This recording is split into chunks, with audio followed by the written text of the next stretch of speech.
Chat, let me know if you guys can hear me. Yeah. Hell yeah. Anybody seen the tape?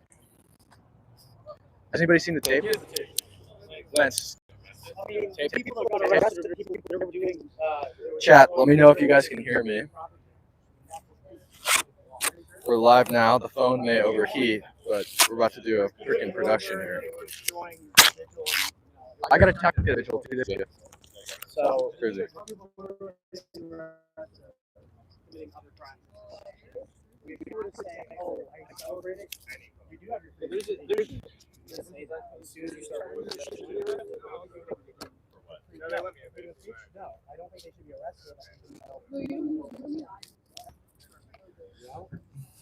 Yeah, they shouldn't be arrested, but we also believe in freedom of choice, and I think that employers have a choice to choose who they employ. And if somebody's saying something really disgusting, I think that employer, if not for any other reason, has the right to realize first the liability of my company and make people not want to shop here. Yeah, so that's basically our position on that. This sign is almost always going to turn into the conversation of should we have listened to Charlie, and not should he be killed.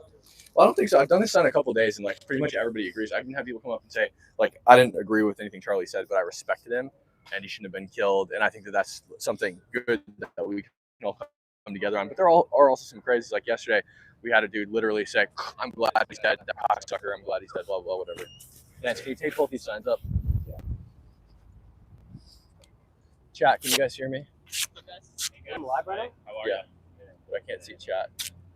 Chat, can you guys hear me? I appreciate you guys here. Chat. Okay, good. Chat can hear me. Can you guys hear this? Like, does it sound like it's coming from a mic? How about this? I'm gonna step away. Comment step away if you can hear me right now. Step away. Comment step away. Well, I'm concerned with it because I know exactly why you don't want to. I actually agree with that. That's true. You know everything, right? Hey, how's it going? It's good to see you. You get to see before? Okay. Good, you guys can hear me. Perfect. So that's going to tell me that it's work. We're still just setting up. And soon David and I are going to sit down and we're going to get to work. I'm just talking to the chat. We're live.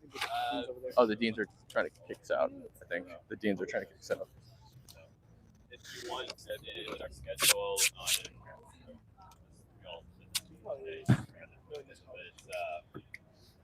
fearless debate. The deans are trying to get rid of us. Former students. So all of you guys have them. No, well, not all of us. Okay, I mean, it might not have been the actual dean. I was just curious.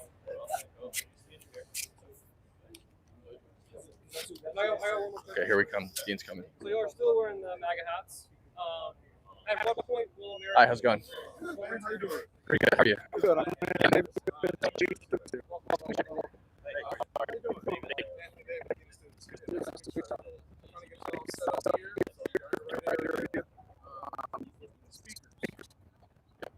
was told there was confusion about speakers. Really not just for us.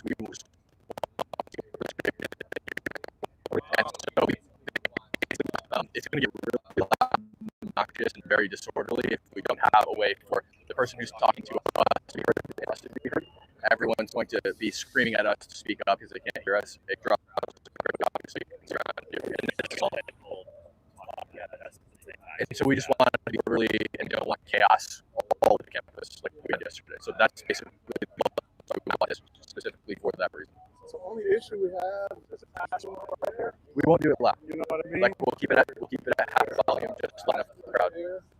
And we haven't typically allowed anyone in this area to use amplifiers. What if I show you why we can do it? We just want it. We literally just want the people in this immediate area to hear it. We'll turn it down. If I can turn it on. Okay, let me just turn the volume down. I can't really see what's on. Test. Turn this part on.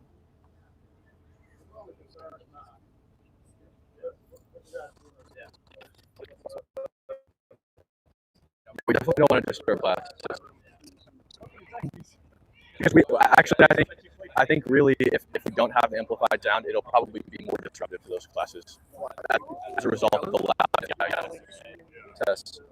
Testing. Testing. Testing. Testing. Testing.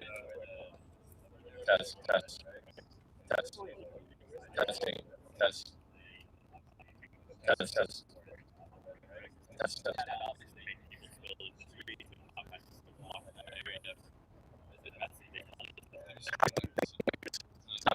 Super loud. We can even turn it down a little bit more. We have total control of the volume, and it's like in the back of the crowd, so that when people are crowded up and they can't quite hear us, they can literally just sit next to the speaker and they can hear both us and whoever our guest is. And we can make it lower. And sure. Sure. Sure. Sure.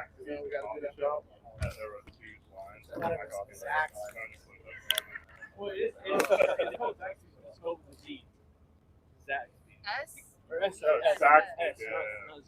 It's like a different kind. Yeah, we're doing debate. We think that it's very important now that people of different disagreeing opinions be able to speak to each other in peace without being attacked, killed, you know.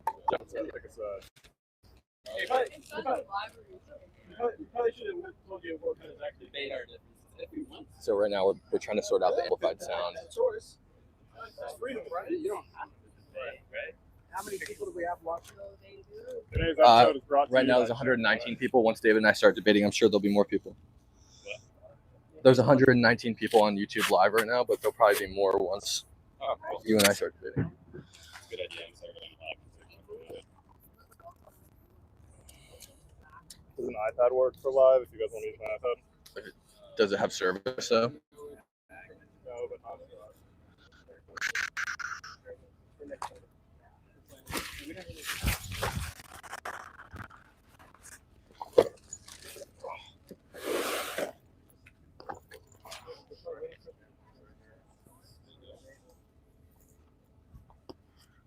We got quite a few people waiting to begin, guys. We're just finishing getting set up and trying to get the amplified sound set up. Is it still choppy, guys?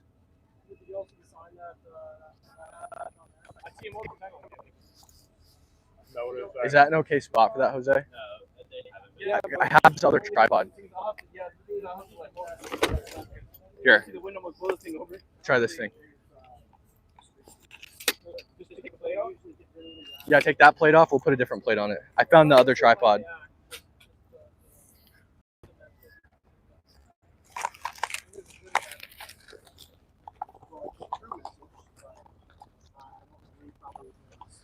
I don't know what I did with that other plate though.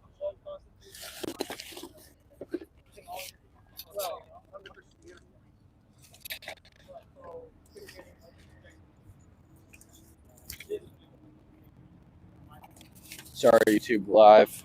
David and I will be debating soon. Just gonna start everything out. By the way, Jose. Yeah. Yeah.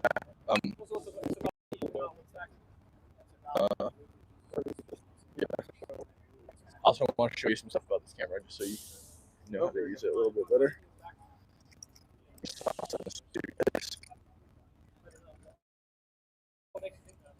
Okay, so just a little bit about this camera. So, Yeah, I've never used Illuminance before. So. if it gets blown out, this whole wheel here is ISO, and then your shuttering wheel is here, and then your what do you call it? Your focal length is f-stop. Yeah, f-stop. And you should try to keep f-stop as low as possible because we want that nice bokeh.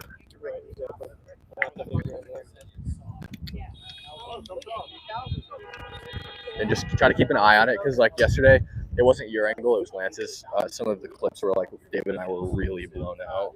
Yeah, for some reason the angle I was at, that wasn't a problem. Yeah, it was really good. Okay, there you go. Yeah, that should be a lot better. Of course, Oceana. we're just sorting out amplified sound right now. That every single apostle was exiled.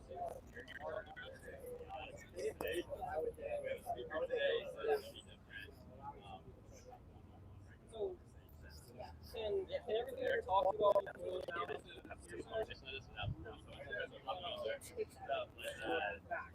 The Bible is one of the most important accurate books.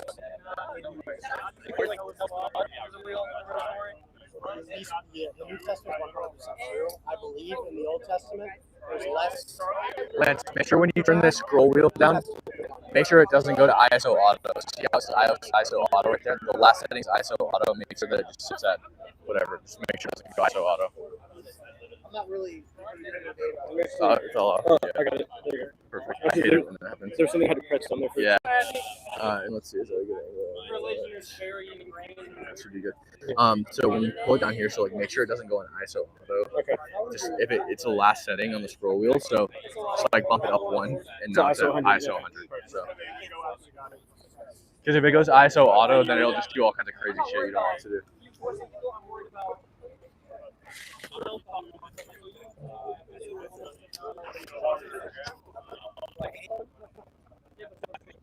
Why has God? How's it going? Damn, nice to meet you. Nice to meet you.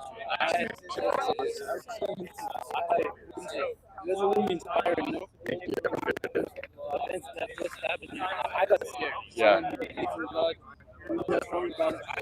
Totally. Seeing you guys out here, you know? I appreciate it. That's what we're trying to do. We're trying to motivate people and tell people not to be scared. So I appreciate it. Thanks so much for stopping by. You too. Not. No, I'm not. He's an alumni. He's an alumni. I'm not. Yeah. Homosexuality is Just want to see if the speaker's on. very.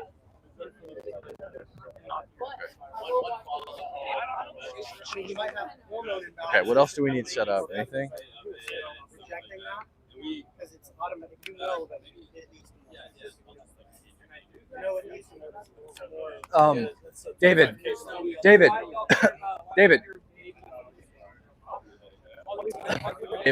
sorry, can I steal it real quick? Can we just get a photo of me at the table? Lance, can you take a photo of me and David at the table? Why are they half of the hell?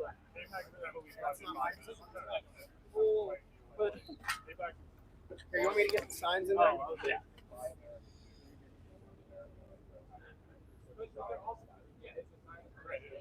Make sure you get it vertical as well.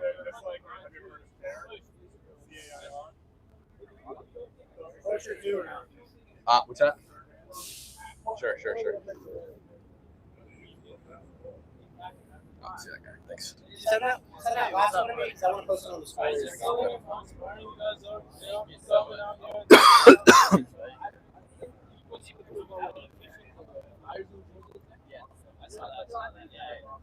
he still talking to that guy? Is he trying to make a decision?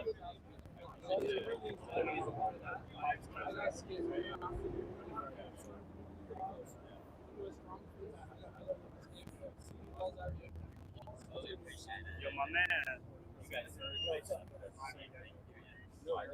So what's going on here? You guys are just having conversations with people 100%. about these topics? Yeah.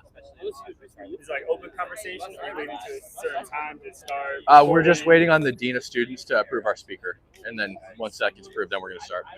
So like yesterday we did it. It was very chaotic because nobody could hear us. So like everybody was pressed up against the table, like yelling at us. So it's going to be what they speak into the mic, you speak into the mic. Yeah. Somebody walks up and asks a question. 18 to 25-year-old. Probably later. Probably later. I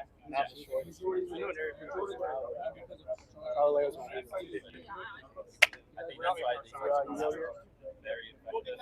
Because I totally disagree. Like to do this, they rather take you out. That's your boy over there. He's already getting into it. He said, man, screw the mic. Yeah, no, of course they want to talk. Here comes the Hey, how's it going?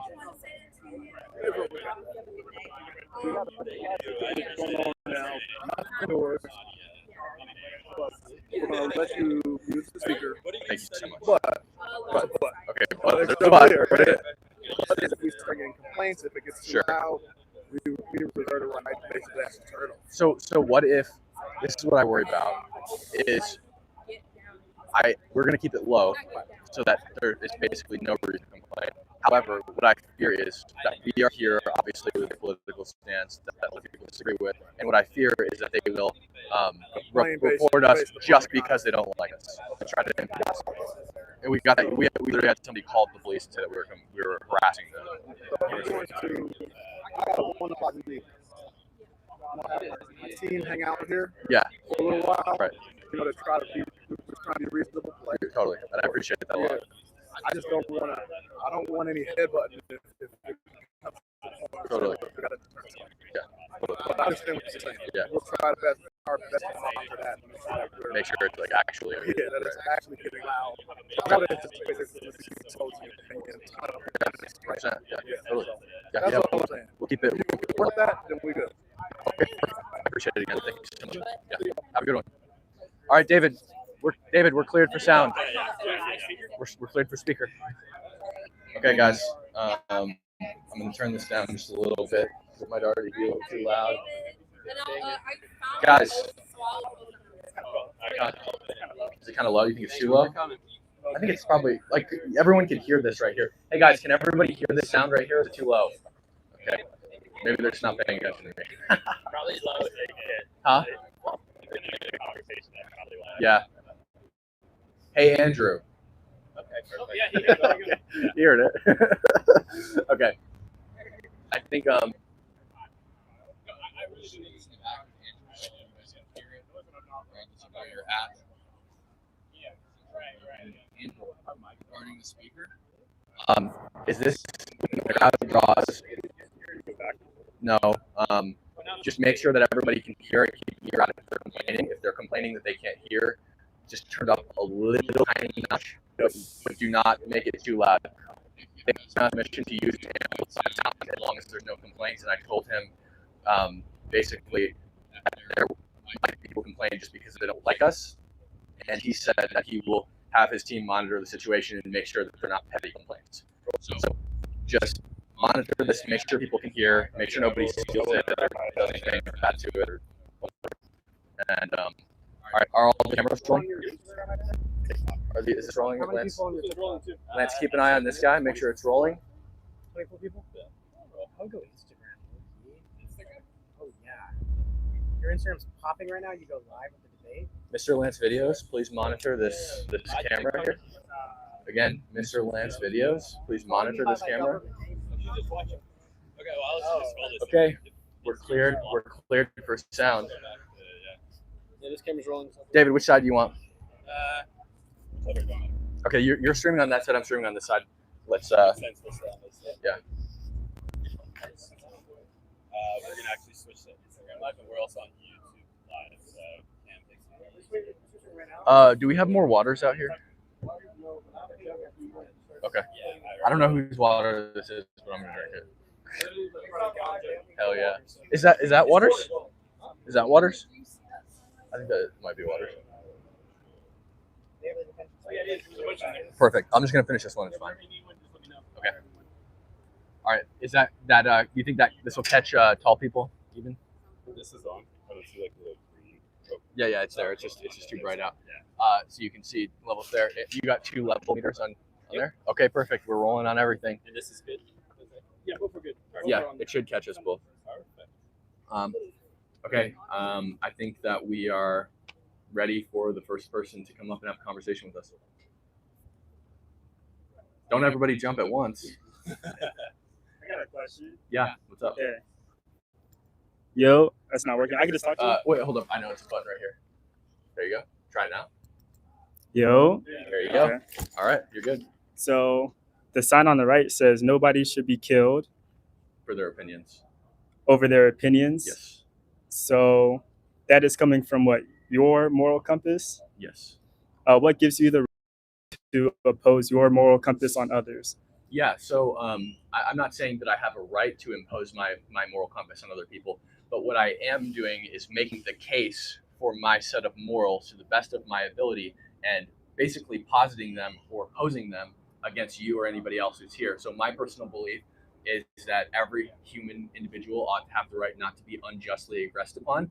I think that anytime you unjustly aggress upon a person, which would be anytime you touch, harm, or hurt another person or their property without their permission or without first act of aggression, I think that that is wrong and immoral. So, like, for example, if I walk up to David and I punch him in the face, that's unjust aggression towards David. If David punches me in the face and I punch him back, that's self-defense. I'm justly aggressing him in response to his unjust aggression, and that's what guides most of my moral principles. All right, can I ask you another question? Absolutely. Where are you getting that moral compass from? Where does that come from? Why do you think that? It's the non-aggression principle. That's where I'm not. If you're asking if I'm religious, I'm not religious. So I generally have found this principle, the non-aggression principle, to be, in my opinion, the most flawless moral code. I think that it plays into essentially any situation related to morals. Why is stealing wrong? Well, stealing's wrong because stealing, theft of property, is unjust aggression. Why is abortion wrong? It's unjust aggression. Why is murder wrong? Unjust aggression. Why is I don't know if you name a crime, is unjust aggression. Why is slavery bad? It's unjust aggression. Okay, so from my understanding, that's a very reactive or passive stance. So when it comes to someone who is the aggressor, you think, and I'm asking, there's no way that you should be proactive in stopping it? Like, if you could see it coming, you shouldn't stop it? No, because you cannot predict what other people are going to do, and therefore you cannot judge them for what you anticipate they're going to do, unless it's like this, right? Unless it's like this, where I'm like actively you can like see I'm swinging on David, right? But if I'm just espousing a belief and you think that belief is dangerous and could potentially lead to violence, you don't have a right to kill that person just because you think eventually the national progression of this ideal will lead to violence. I think leftists, the natural progression of their ideals will lead to violence. And that's not just because I think that, it's because they say it. They know that they need a violent revolution in order to institute socialism in the United States. Otherwise, it won't work. The Marxian view requires a violent revolution in order to institute. So I can't kill those people just because I know that they want violence. Okay, so my next question is, at what point, like, exactly do you have the right to stop someone or be proactive? Like you said, so right before someone kills him, you can tell they're about to kill him. Is that like? Yeah, it's aggression. So it's like a threat, right? So if I swing on David but I miss, that's a threat. That's a threat of violence, right? So it's unjust aggression. So aggression, in this sense, is not just me yelling at David. Is not aggression in this sense. It would be deemed an aggressive act, like in the colloquial sense. But aggression in this sense means violence or threat of violence. Yeah. So my main question, is that at what point can you be proactive? Like, you could be the aggressor instead of the reactor, in terms of if you see someone else. You could be the just aggressor. So you could be the just aggressor. You could be the just aggressor if somebody is actively attacking you or threatening to attack you in a credible way. Like self-defense. Yeah, right? you like or self-defense, you would agree that's just aggression. Yeah. So, but if you are protecting someone else, is that considered just aggression? Oh yeah, sure, for sure. Yeah, if you're protecting somebody else that you're like, but I think there has to be a degree of observation. Like, I've actually done this, right? Like one of my colleagues, Katie Davis Court, was being chased down by Antifa militants in Seattle, and she was chased into an intersection. This little like small woman, right? And I had to pepper spray them to defend her, right? Because I could see the threat against her. She was chased into an intersection, oncoming traffic, et cetera, et cetera. I think there has to be a level of observation. I think you have to actually watch something go down physically and then respond in the moment. But what I don't think you can do is, like, if I punch David right now and then I walk away and then tomorrow David sees me and he shoots me with a gun, he doesn't have the right to, you know what I mean? The time has passed. He's no longer under threat. Okay. I have another question. Absolutely. So would it be fair to argue that, like you said, the liberals, conservatives, they're using violence to incite socialism? Would it be fair to say that that is a type of just aggression from their perspective? Wait, what do you mean? Say again. Like, they're using violence to promote socialism, like you said, right? From their perspective, could that be seen as just aggression? No, because I think it's abstract, right? Again, like you have to. This is self-defense, right? So you have to. But I mean, I'm not. You could like this. Where this rabbit hole will ultimately lead is like whether or not capitalism is bad which ultimately isn't the argument. I think that's where it would ultimately go. If somebody, I guess, if somebody is like actively oppressing other people, if somebody's actively oppressing people and has them in chains, then I think, yes, ultimately you can like justly aggress that institution that's oppressing people back. And I don't want to get into the specific, like the moral argument of whether or not capitalism or socialism is good, because it's going to lead us down a long rabbit hole. But yeah, sure, fine. I would say that can be a form of just aggression if you rebel against like an unjust government, for example. So to understand your point of view, what you're saying is it could be said that from their perspective it's just aggression, but from your perspective, what they're doing is not just aggression. Is that correct? Absolutely. Yeah, I don't believe that they are acting justly in aggression. So would you say that you guys are just disagreeing with each other? Well, no, I wouldn't say like so. For example, right here. So generally, those like what leftists are trying to rebel against is like the government, right? Because they believe the government is oppressing them, right? There's a difference between aggressing against an unjust government and trying to prevent oppression and gunning a man down in broad daylight sitting behind a table just like this one because he had a difference of opinion. Charlie Kirk never hurt anybody. Charlie Kirk wasn't oppressing anybody. Charlie Kirk went to college campuses and he invited his opposition to come have conversations with him. He taught his followers. He preached to his followers. Show the people on this campus the respect that they don't show us. Do not be disrespectful to them. Do not boo them. Do not laugh at them. Do not ridicule them. Show them what we don't get. And there are clips of him doing and saying this. He loved the people who disagreed with him. He believed that they were God's creation and that everyone should love them. And that's who Charlie Kirk was. And he was gunned down in broad daylight because people didn't like his opinions, not because he was oppressing anybody. I want you to look behind you. You see that tall building, the GSU from there? Mm-hmm. Somebody was sitting at a building like this because people like us sit behind a table like this expressing our positions and was gunned down after that.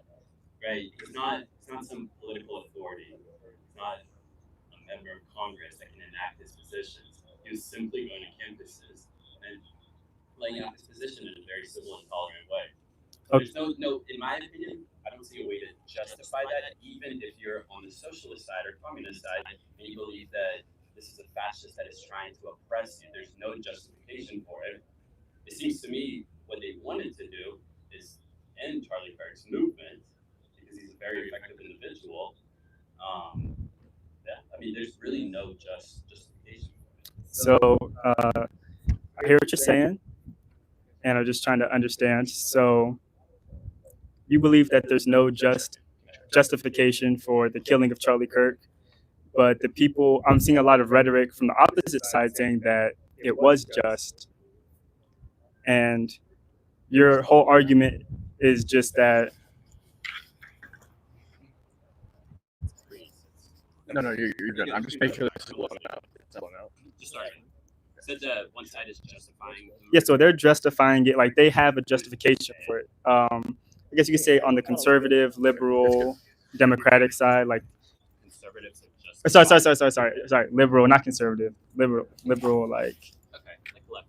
yeah, on the left side, like they are saying that it's a justified killing, but you're saying it's not a justified killing. So how can you determine what is just and what is not? Because he said it's about the aggression, right? Yeah, I think it's exactly what I said. Charlie Kirk was not unjustly aggressing anybody. He wasn't harming anybody. And also, But they would argue that he was aggressing through his rhetoric, and they said it was like harmful, leads to harm. Yeah, I would say sticks and stones may hurt my bones, but words can never hurt me. Somebody is not unjustly aggressing you.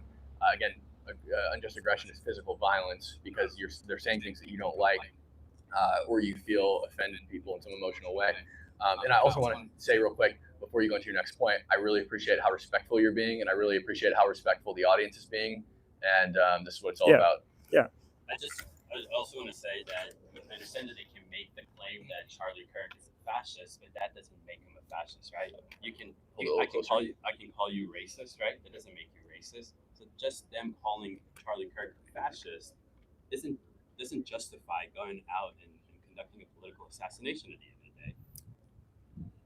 Okay. It's arbitrary, right? So who's deciding that he's actually a fascist? that is exactly the point that I'm trying to wrap my head around. Like you said, it's arbitrary. Even the concept of just and unjust, there's a divide. It's arbitrary. So I believe it's rooted in actual law, right? in law that humans create, Yeah. who decides the law? Well, combination of everything. It's common law. It's also based on religious law. So there's right, like I shouldn't be able to just kill you just because I want to kill you. We used to do that thousands of years ago. I think that laws, whether I know a lot of people don't like this, but laws are ultimately based on the morals of whoever's writing them and whoever's voting on them. Okay, and so I think what we have to do, and exactly what we're doing today, is arguing for whose morals are the best morals and whose morals basically stand up against everybody else's and are more logically consistent and logically sound. And that's what we have to do, because ultimately morality dictates law, and everybody has a different set of morality and or of morals, right? And so you have to go out and talk to people. If you feel that you have the better set of morals, it's not a, if I feel I have a better set of morals than you, which I do, it doesn't mean you're a bad person. It doesn't mean you're an immoral person. It just means you think differently than me, and that's totally okay. But it's an absolute necessity that we talk about it and figure out who's actually right, because I'm sure you probably think your morals are better than mine, and that's totally valid. So I'm trying to summarize your point. So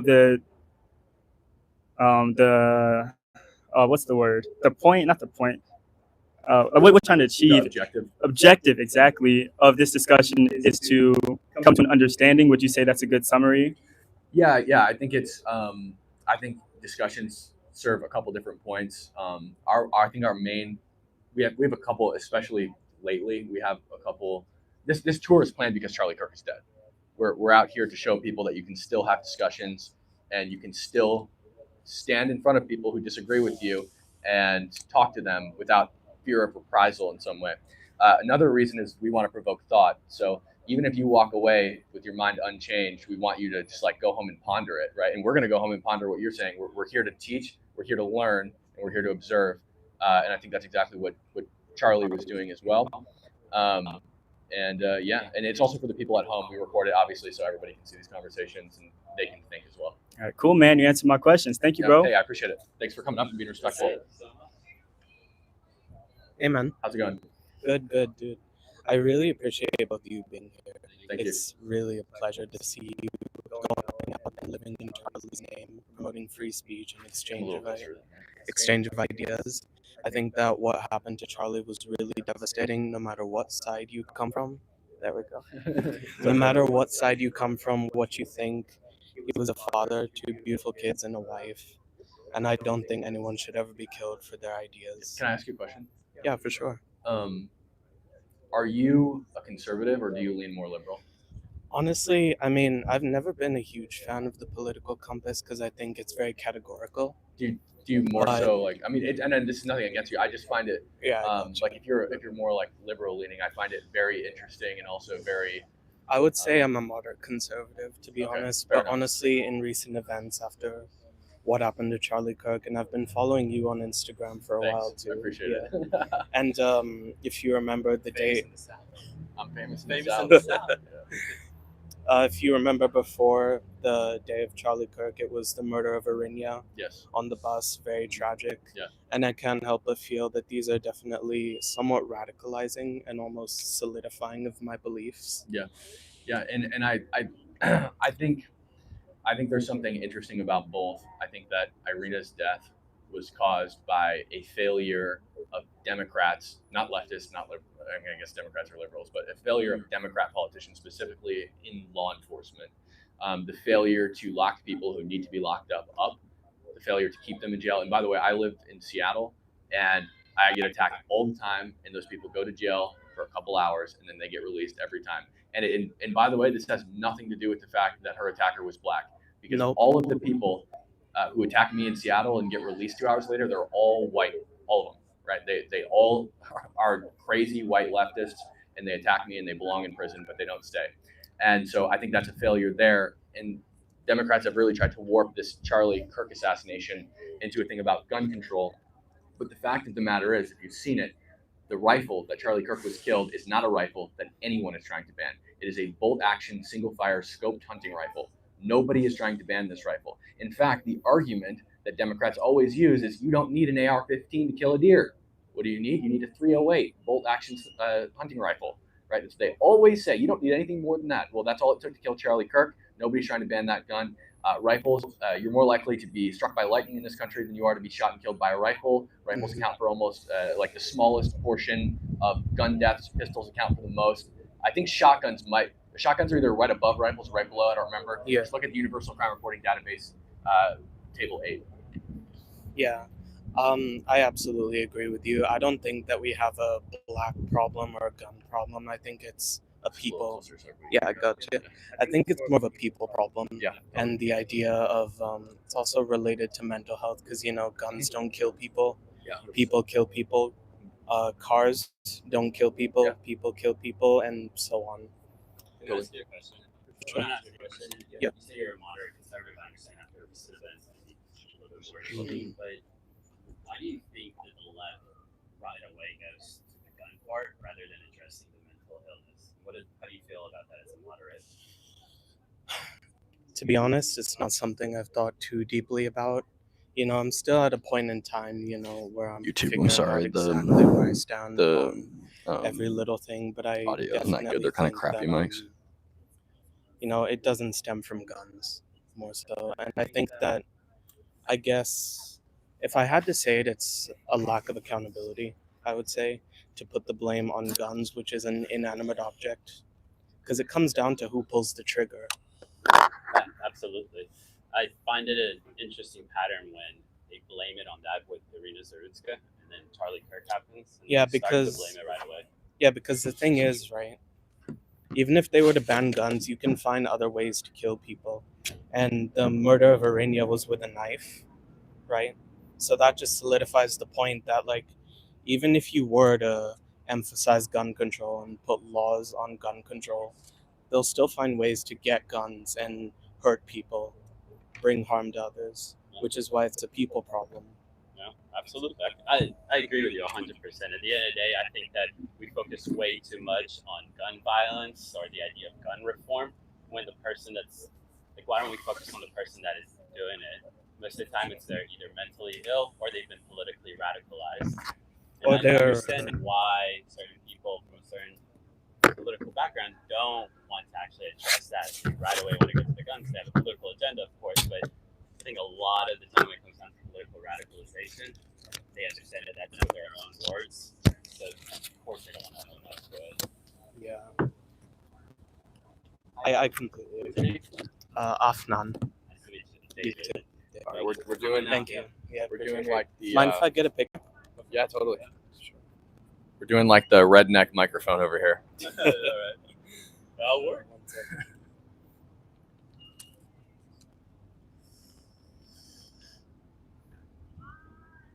Thanks, man. I appreciate you coming up. Appreciate it. Have a good one. They're saying that this one is working. Yeah, David, just make sure you hold it like really close to your face. Got it.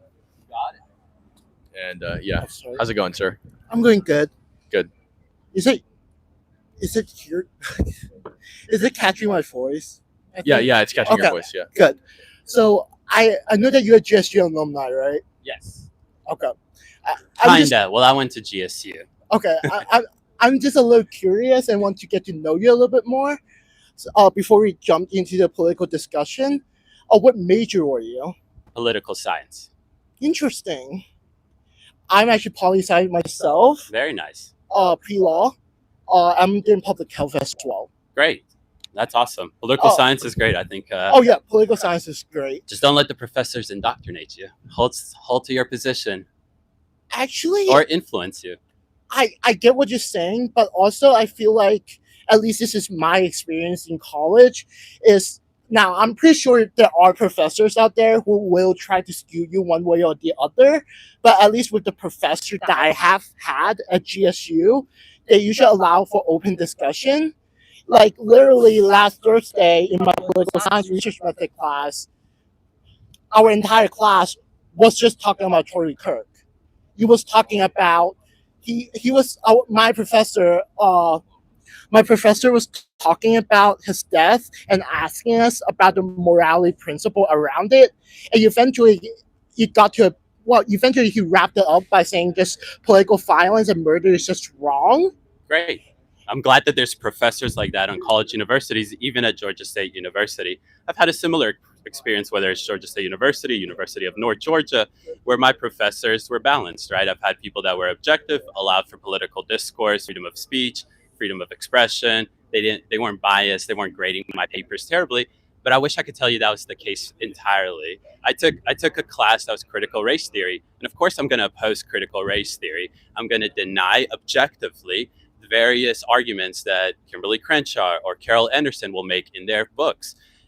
But my professor he accepted that ideology.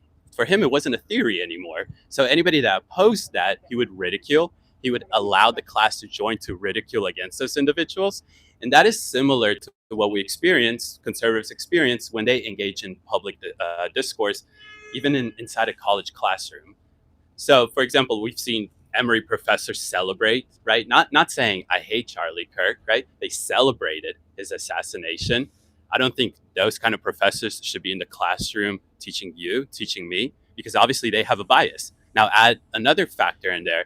They're your political science teacher. Of course, their bias is going to be installed in the classroom, and now they're going to be ideologically indoctrinating you. Whether you want to call it indoctrination or not, that is the reality of it. Imagine somebody like a completely opposing side of you came in there and did that same exact thing. You would say, you're trying to indoctrinate me. I get what you're saying. I actually do. And hey, we agree. Yeah, that's it. We're done, right? No, there's a lot. I could tell you right now. There's a lot we disagree on because politically, I'm like the complete opposite of you. Good. Like, and I welcome that. I love that. You are my favorite type of people to have a discussion with. Seriously, being serious. I don't like an echo chamber. What if I agree with everything or even half of it? If we completely oppose each other, one, we should be able to hold a public discussion without fear of life or anything happening to us. Second of all, that's the principle of America, right? True. Yeah, that's the principle of America is freedom of speech. And another thing is, yes, I was saying my political views are complete opposite. Like I would describe myself. I'm not. I wouldn't say I'm a socialist, but I'm borderline. Like not that far. Like I'm not that far. And do you feel like prior to starting school, were you a little bit more moderate? Is it through your classes you became a little bit more radical and pushed you, or were you always on this balance between one foot on socialist, one foot still a little bit, I guess, liberal? Let's call it that. Honestly, I started doing. I always have read a little bit like high levels. I really started doing not political research, but reading stuff and learning about events. Probably starting like 8th grade. Oh, good for you. Yeah. It's just I'm weird that way. So no, that's not weird. That's you're ahead of the game. That's what it is. So I always been a little bit more on the liberal side. Like even when I was high school, I was always on a little bit more on the liberal side. Now have I gotten more and more towards socialism as I move through high school? Yes. What attracts you towards socialism? The socialism part, at least, what attracts me is the ability to have people be supported. I feel like a lot of problems in America, especially health disparities, could be solved if we not only allow people access to care, but allow them access to jobs and stuff like that. I just want to counter that real quickly. I can be more opposed to universal healthcare, simply for the fact that if you're going to institute universal healthcare and give 300 and something million Americans free healthcare overnight, some people don't know if they want to do it overnight, over a period of years, whatever. Okay, well, you'll have a bunch of people overnight, let's say, having free healthcare. They're going to go and line up at all these hospitals, and there's going to be a bunch of wait times, 8 months, 9 months, 12 months, 16 months. Here's the other thing. Okay, we can fix that problem with infrastructure. So we're going to build the hospitals first, all this stuff, and then give healthcare? Fine. Then tell me the cost for that. How much does it cost to make this all happen in the first place? It's about $4 trillion a year just to cover universal healthcare before building the infrastructure everywhere, right? So that's the problem I have with, I don't want to call you a socialist, second step to calculate how much is it going to cost us. And you're going to say, I know the response. It's like, well, we're going to just tax the rich. At some point, you don't have enough taxes to actually pay for all the stuff that you want, because it doesn't stop for healthcare, right? And then it goes to education, then it goes to housing. So if healthcare is $4 trillion just for the healthcare part of it, that's the problem I have with socialism. It's a great idea, don't get me wrong, internally in my heart, it sounds beautiful. But Of when course. but when we put it in practice, it's not realistic. And I'll say this: my parents coming from USSR, these ideas have led to authoritarian figures completely seizing control of any individual freedoms in the state, and that's led to millions and millions of people dying. So it actually did the opposite. Didn't your grandfather have to spend time in the gulag? Yeah. Can you imagine that? 6 years in the gulag in USSR. You may agree with his religious point, right? But he was just spreading religion, Zionism. And furthermore, like the USSR, I don't know if you're a tanky, you're probably not, but a lot of tankies cite like the USSR, and they talk about like the USSR lifted so many people out of poverty. They solved homelessness. I hear tankies say the USSR solved homelessness by taking all of the homeless people and putting them in gulags. That's how they solved homelessness. There was no homeless people anymore because they were all in prison. Of course. And I actually do know that. Actually, I'm Chinese, so I come from. Well, I wasn't born in China. I was born in Hong Kong, and my grandparents, both on both sides of my family, went through Mao Zedong. So I have learned from them how horrible it is. So I understand when you take it too far, or when you start. I understand your point that socialism could be taken too far to a point where they start seizing all individual freedom, and that's where I get that worry and I get that concern, and that's why I always think that with socialism is one of those things where we should have regulation on how government works and what their powers are, and we just need to make sure they're not exceeding those powers. Like personally, when I took the political compass test, I was left libertarian. So I'm so very much socially liberal. I am, because the political compass, when they said left libertarian, what they mean by libertarian is socially liberal. Yeah. So not like in your traditional sense. I mean, that's not necessarily what libertarian means. Libertarian generally means that you want the government to have the least amount of power possible, which is what I am. I'm a right-wing libertarian. I don't think that left-wing libertarianism exists. I don't think that it's a thing, because having a left-wing view, left and right, is an economic axis. You have like anarcho-capitalism on the furthest end, and then you have communism or socialism. Marx uses them interchangeably on the farthest end of the left. You can't have socialism without authority. It's a core necessity for the ideal to be enforced. So, like, for example, I've talked to some anarcho-communists, and you were just talking about how you have to prevent the government from getting all this power, which is virtually impossible in a situation where the government is the only people with the power. You've abolished money, you've abolished private ownership. Nobody has anything except what the government gives them. They're the elitists now. They're in charge. So what happens every time they try communism? It happened in China with Mao. It happened in the USSR with Lenin, Stalin, etc. Right? You always have that concentration of power. And why do you need the concentration of power? Well, because in socialism, so in capitalism, you can do socialism, right? You can have a workers' co-op. You can have a company that is owned by the workers. You can't have that in socialism. Like if I lived in the USSR during war communism, when Lenin got rid of all money, I can't go into the woods and start a market. I can't go into the woods and start selling things to people and printing money. Why can't I do that? Well, because it's a violation of the core tenet of the idea. But what stops me from doing that? You need a government to stop me from doing that. That's why you can't have socialism without a government. I'm not saying without a government. Yeah, no, I'm just saying like libertarianism. Like I do get what you're saying. That's why I also don't like the political compass test that much, because it's oversimplified. I agree. And it's one of those things where it's one of those things where it's really oversimplified. And when I say I want government funding, like I'm not saying getting rid of private companies completely. I think that capitalism is necessary. So you're more of like a soc dem, more like somebody who might hold office now. Well, I think that like democratic socialism, there's two different things that people mean when they say democratic socialism. You have one side where what they mean is they're just capitalists, but they want more regulation. That's not democratic socialism. Then you have like the democratic socialists of America that are just communists, like they're Marxists, right? And that's the true. That's actually socialism, right? Democratic socialism in the sense that people like, I don't know, who's a democratic socialist? Well, Bernie, no, they're more extreme. Like AOC's actively an anti-capitalist, but it's opposition to capitalism, right? So like democratic socialism in the like moderate Democrat sense is it's just capitalism with more regulation. It's definitely like kind of an impingement on capitalism, but it's not socialism, that's for sure. I get why you say that. I get why you say that. So I guess yeah. It's an amalgamation, I would say. Yeah, it's one of those things where it's just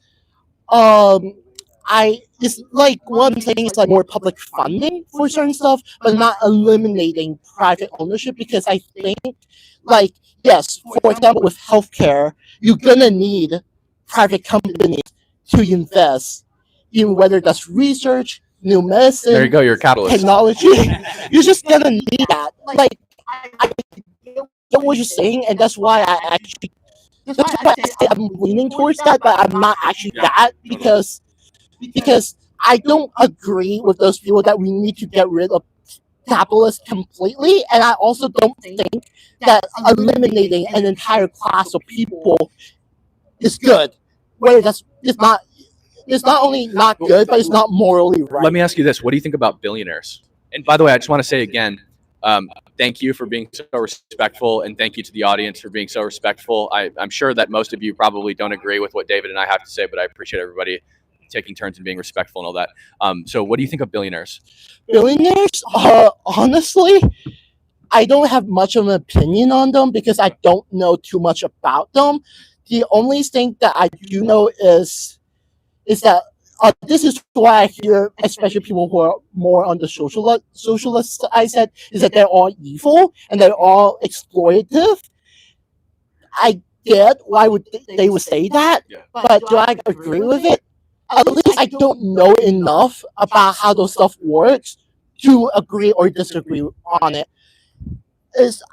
At least personally, because I always try to approach things with a little bit of humility, is saying like, if I don't know something, I'm not gonna go and say that this is right or wrong. And you have no idea how much I respect that, because I say the exact same thing all the time. If somebody brings something up in a discussion, we live in a world that has a lot of information flowing all the time, and there's a lot of news stories all the time. If somebody cites an article and I've never heard the headline, I'm going to ask them to send that to me, tell them I don't know about it, and tell them I'll read it later and try to figure it out. But you're always going to, even if you're just looking at it from a selfish position, you're always going to look smarter saying I don't know than you're going to look when you talk about something that you have no idea what you're talking about. And that's why I don't do it. But I would say the reason I brought that up, the billionaires, and this isn't an argument against you because you didn't take a position on it, is you were talking about more social welfare programs and stuff. I disagree with social welfare, but what I would say is that billionaires fund the social welfare. Billionaires pay almost 90% of all taxes in the top 1% pays almost 50% of all taxes in the United States, and the top 50% pays 90% of all taxes, over 90% of all taxes. So the majority of your social welfare programs are directly funded by the upper class in the top 1%. So yeah, of course, and I remember you asking how are we gonna fund those programs. A lot of people are probably not gonna like this and think it won't work, but yeah, Increase taxes. no, Okay. Well, let's see. decreasing military funding. I feel like our military have gone to a point where, like, here's what I think.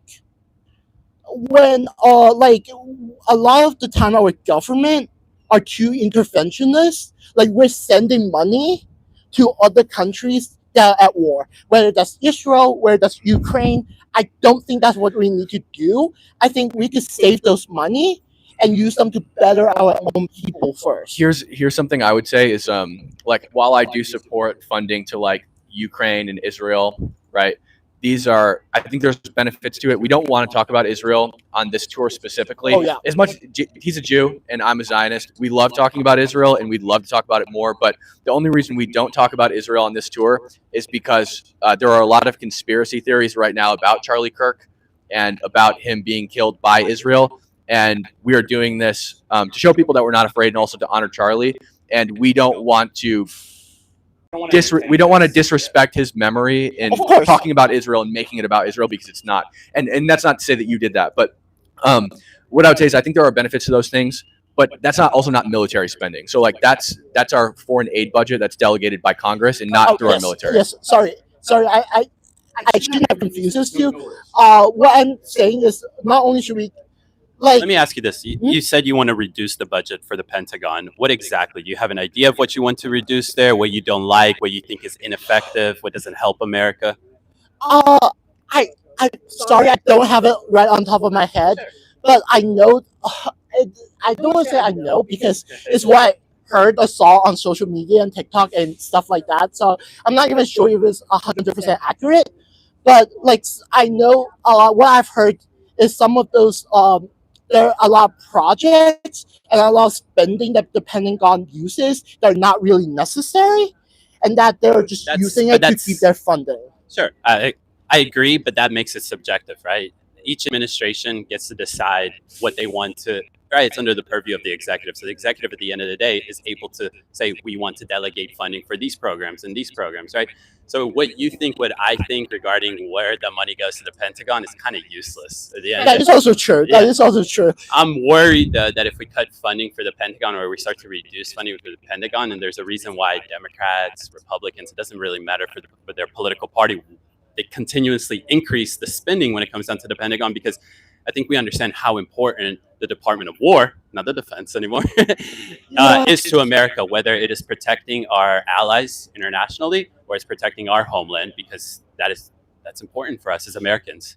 I actually do get that. It's just, I guess this is also part of it that, like I actually like this is also moral code. It's one of those things where I'm a huge pacifist, so I don't like war or violence. And like even when people say like we need violence to achieve civil rights or equality, I disagree with that. I think we could achieve those things without violence. Like I look up to MLK, I look up to Gandhi, I look up to those people. Now, not to say they have done very horrible things. Like I believe Gandhi slept with his niece, right? I'm not sure. That's what I heard. I'm not sure either, but That's outside of my American interest. yeah, I get that. I get that. But like I look up those people, I look up how they use nonviolence to achieve their aims, and that's what I hope to do. Because I believe if we try to change things through violence, the only thing we're gonna get in response is more violence. I do agree with that sentiment. I think that this is what I would say is I think that we shouldn't respond to peace with violence. You shouldn't kill like people disagree with you. But I think that there is times where war is necessary, like World War II, for example, like Pearl Harbor, we were attacked. We cannot just allow our people to be attacked without defending ourselves. 9/11 is another example. Like I don't think we should have been in Afghanistan as long as we were, but we cannot just be attacked and 2,799 of our people be killed and we do nothing about it. And with that being said, I appreciate your time. I think the guy behind you is getting a little tired, so I want to make sure that everybody gets time to speak. Of course. But hey, give me a handshake. I appreciate it. Thanks for coming up. Yeah, thank you. How's it going, man? I'm curious. I'm honestly curious. Do you have any updates regarding whether there's more evidence that the shooter was a Groyper? Well, I was gonna say actually, I'm just trolling. Our conversation yesterday, because you guys kind of opened me up to think about like out of my box of wanting one opinion. I don't think your opinion is correct, but I think we need to wait for more evidence. I'm here because I wanted to talk about this sign. Perfect. I know you have our first one. Yeah. I'm sorry to interrupt, but we actually went on about the other things a little too long because that was also the one that I wanted to come back up. Come back up. Jump in line. You come back up. First question, I guess, is why can a man not be a woman?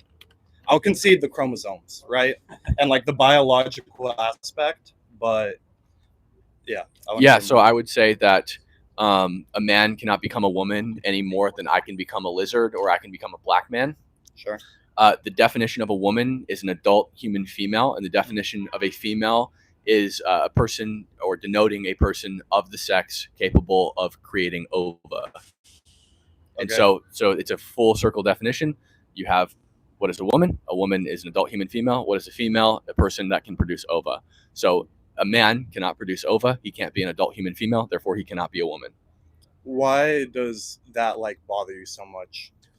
It bothers me because I am loyal to the truth. I think the truth is important. I don't think that we should degrade the truth. I think that the idea that a man can be a woman is a degradation of the truth, in the same way that I think the idea that I can become a black man is a degradation of the truth. Even if I dress up as a black man, paint my skin black, I'm not a black man. I'm a white man pretending to be a black man. Just like a man who dresses up as a woman is a man pretending to be a woman. If I dress up like a lizard, I'm not a lizard. If he dresses up like a penguin, he's not a penguin. We're just two guys dressed up as lizards and penguins. By the way, today I am identified as a black penguin. But I just want to say as a black penguin, let's look at the policy side of it as well, because I get it. It's like, why do I care? I'm more kind of socially liberal. Like, I don't really care if you want to be this stuff and identify as that. But then there's the policy impact of it, right? Whether it's in restrooms, whether it's in college sports, whether it's teaching little kids this stuff, right? There's an actual policy impact of it when we start to say that, yeah, a guy that, or somebody that's a biologically male is a woman. That can actually have effect of it when it comes down to you, me. David, since you're the expert here, if I start identifying as a Jew, is there a chance like we can get that credit score up? You know what? Give it 2 days and I'll give you loan free. Loan. Yeah, I'll give you no interest rates. No interest rates on your loans, buddy. Usury here all day long. You understand why that's silly, right? Like, I understand the argument that I don't want to call you a liberal, but that I hear from the left is that, why do I care? They're just identifying as that. In reality, like Cam just pointed out, when we just start to say this stuff and say that that is the case, then we also have to act upon it based on policy that we have. And that's the problem I have.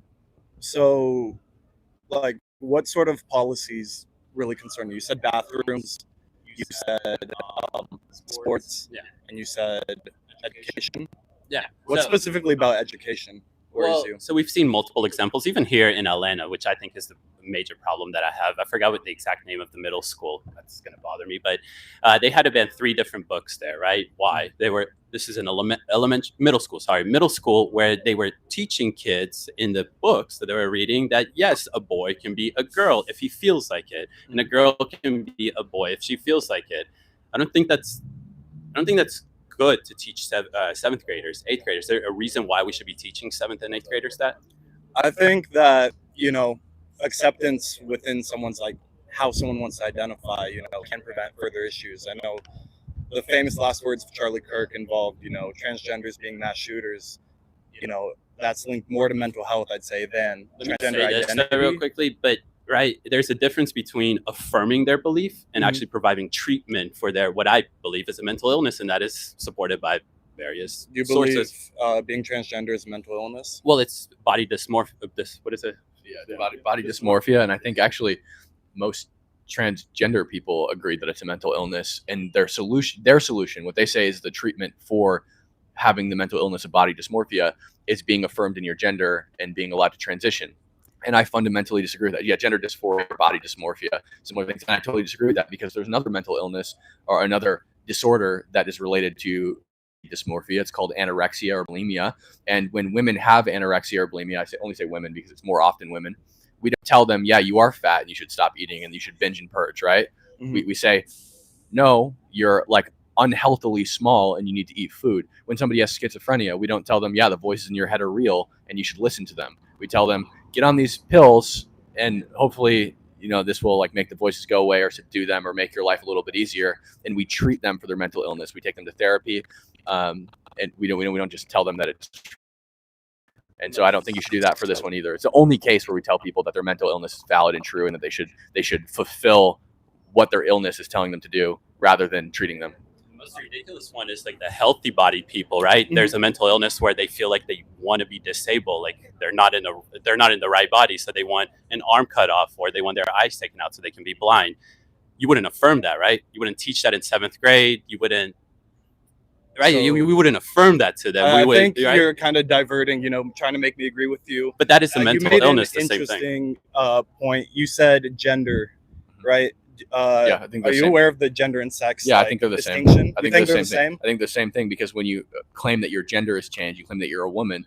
Again, a woman is just an adult human female. A female is of or denoting the sex capable of producing ova, and therefore sex and gender are the same thing, right? If you're just saying, and there's also no in between. I don't think that you can, like, I don't think you can be non-binary, and I also don't think that you should be able to just, oh, I'm a man now, I'm a woman now, I'm a man now, I'm a woman now, I'm a man now, a woman now, right? Like, do you believe that gender is a social construct? Is that I do fully believe gender is a social construct. I believe that we as a society have labeled certain characteristics to be associated with one or the other. But you believe that when you become the opposite gender and you transition, despite the fact that you believe it's a social construct, you believe that that person becomes either a man or a woman, right? I think the issue here becomes more of the strict restrictions we've put on people's identity. That, say, for example, I wanted to be more feminine. I wanted to dress up as a woman. I wanted to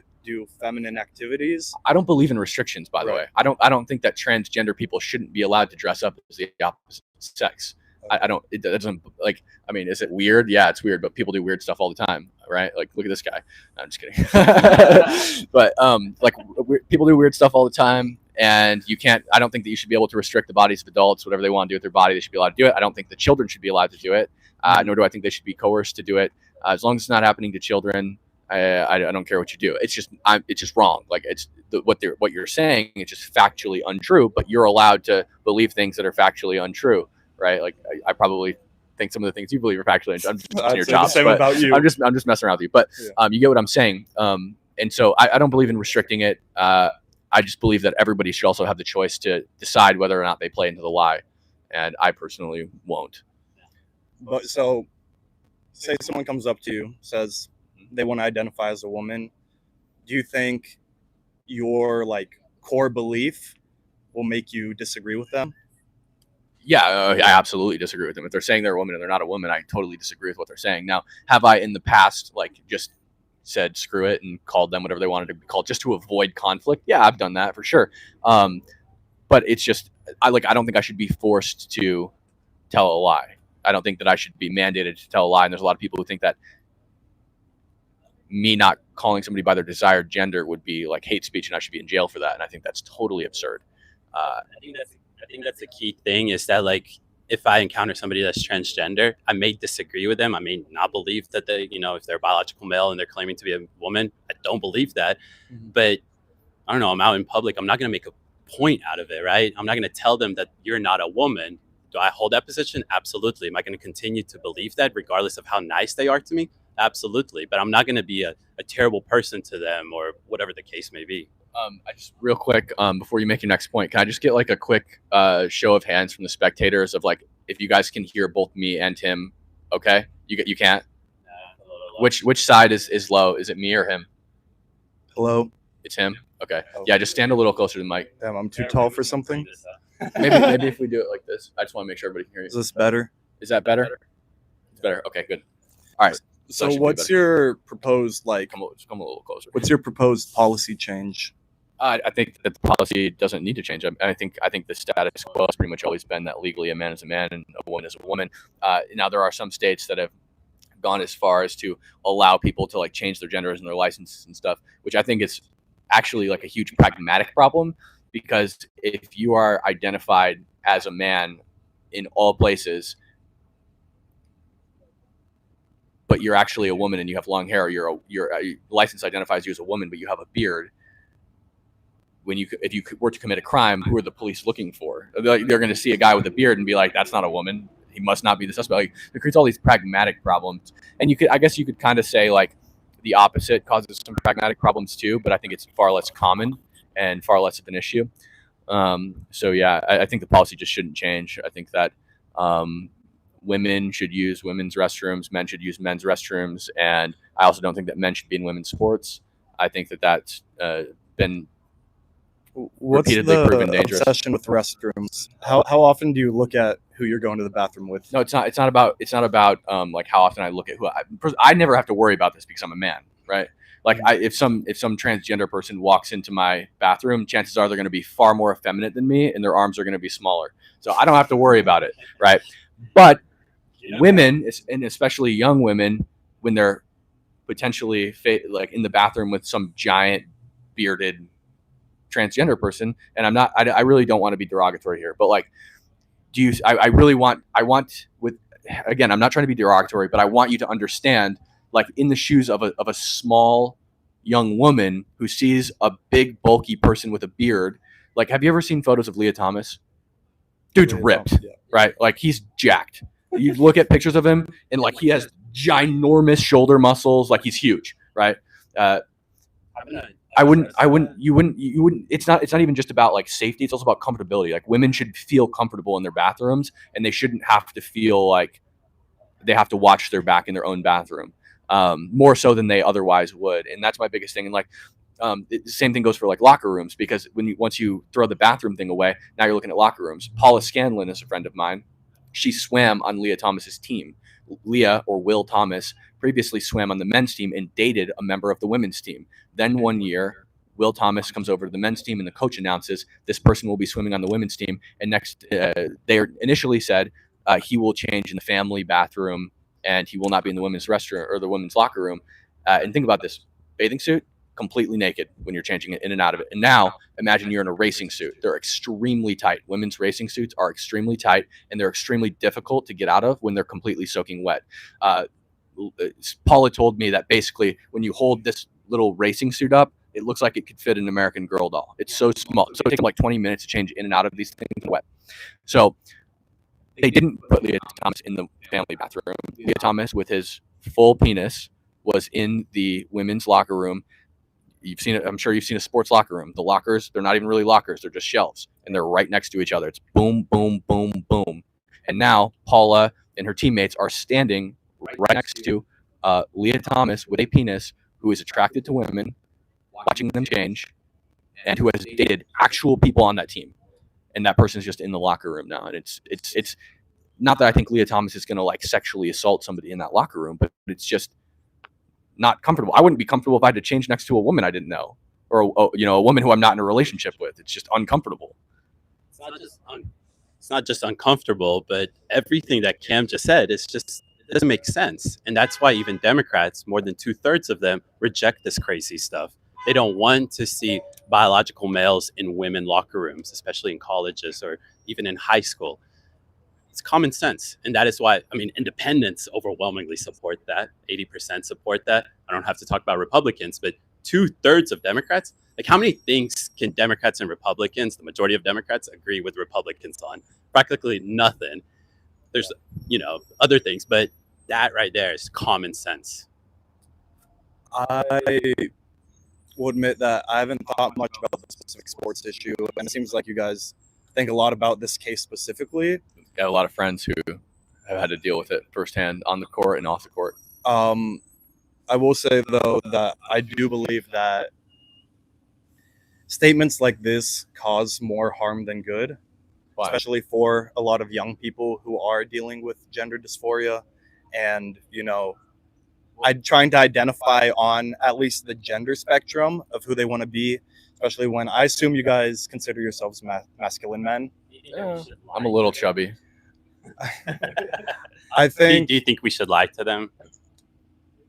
Like, if I fundamentally disagree that gender and sex are not mutually exclusive, should I lie to them? And again, there's no law that mandates that they can't dress up as whatever they want or be whatever they want. You know what I mean? It's just fundamentally it's untrue, and I'm not going to pretend like it is true. And I also, conservatives that want to you're not aware of conservatives that want to restrict. No, I'm not aware of anybody outside of like super extreme people like we talked about yesterday who want to actually restrict these kind. And I don't know if they specifically talk about this or what.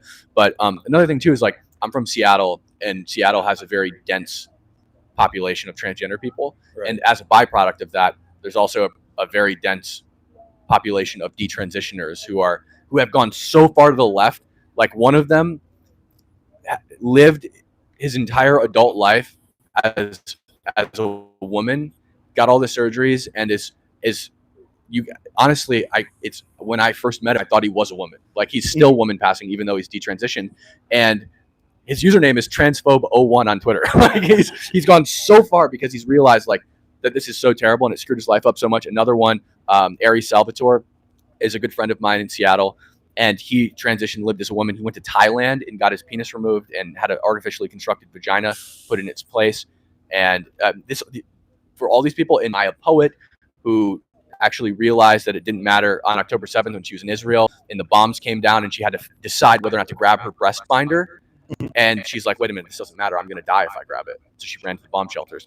And so now what about, I know all they've people, and they've gone so far. They all started when they were children. All of them started transitioning when they were children, and now have realized it just messed their lives up.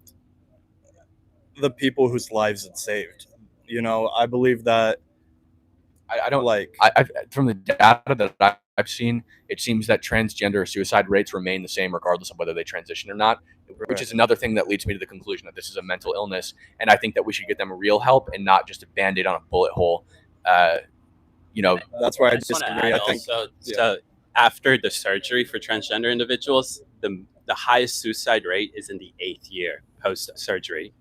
So it seems like the surgery doesn't fix anything. Affirming their belief doesn't fix anything. It actually pushes them further to do the unthinkable, which is to commit suicide. I think it's more social issues that if people like you two, when you guys find out and knowing that people think like you do, you guys have the right to think and free speech. I'm not going to take that away, but I think that's what causes the suicide rates, that they're constantly even not though being affirmed. post-op, right? So the surgery was supposed to fix the mental illness part of it, but it didn't. The prescription drugs that they're prescribed have only make them worse. I mean, that's the reality of the prescription drugs. Not only are they lifetime patients of Big Pharma now, but they're also being affected by those pills that they're taking on a daily basis that can be messing with their heads, which is why data points to the 8th year being the highest suicide rate after transition. What could I ask? What data? What evidence? I'm not fully familiar. Yeah, but Mayo Clinic. Mayo Clinic. Yeah, so I would. But I that's would suicide rate post transition. What about pre transition? I don't know about that. I assume it's quite high. It can be. I don't know. From right? statistics I've seen, I think it's quite high.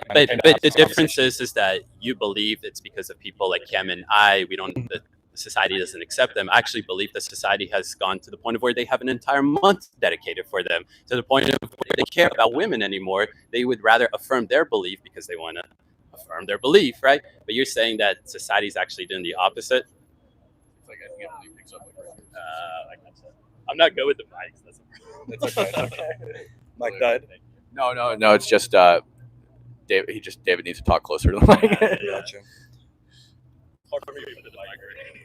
Got anything else? I mean, no. I appreciate you guys having this conversation. I'm just like, really, you know, these are questions that I think need to be solved through conversation. Figure 100%. out why people disagree, why people agree, and at the end of the day, like, my voice speaking for transgender people, I can't speak for the experience. I was born. Yeah.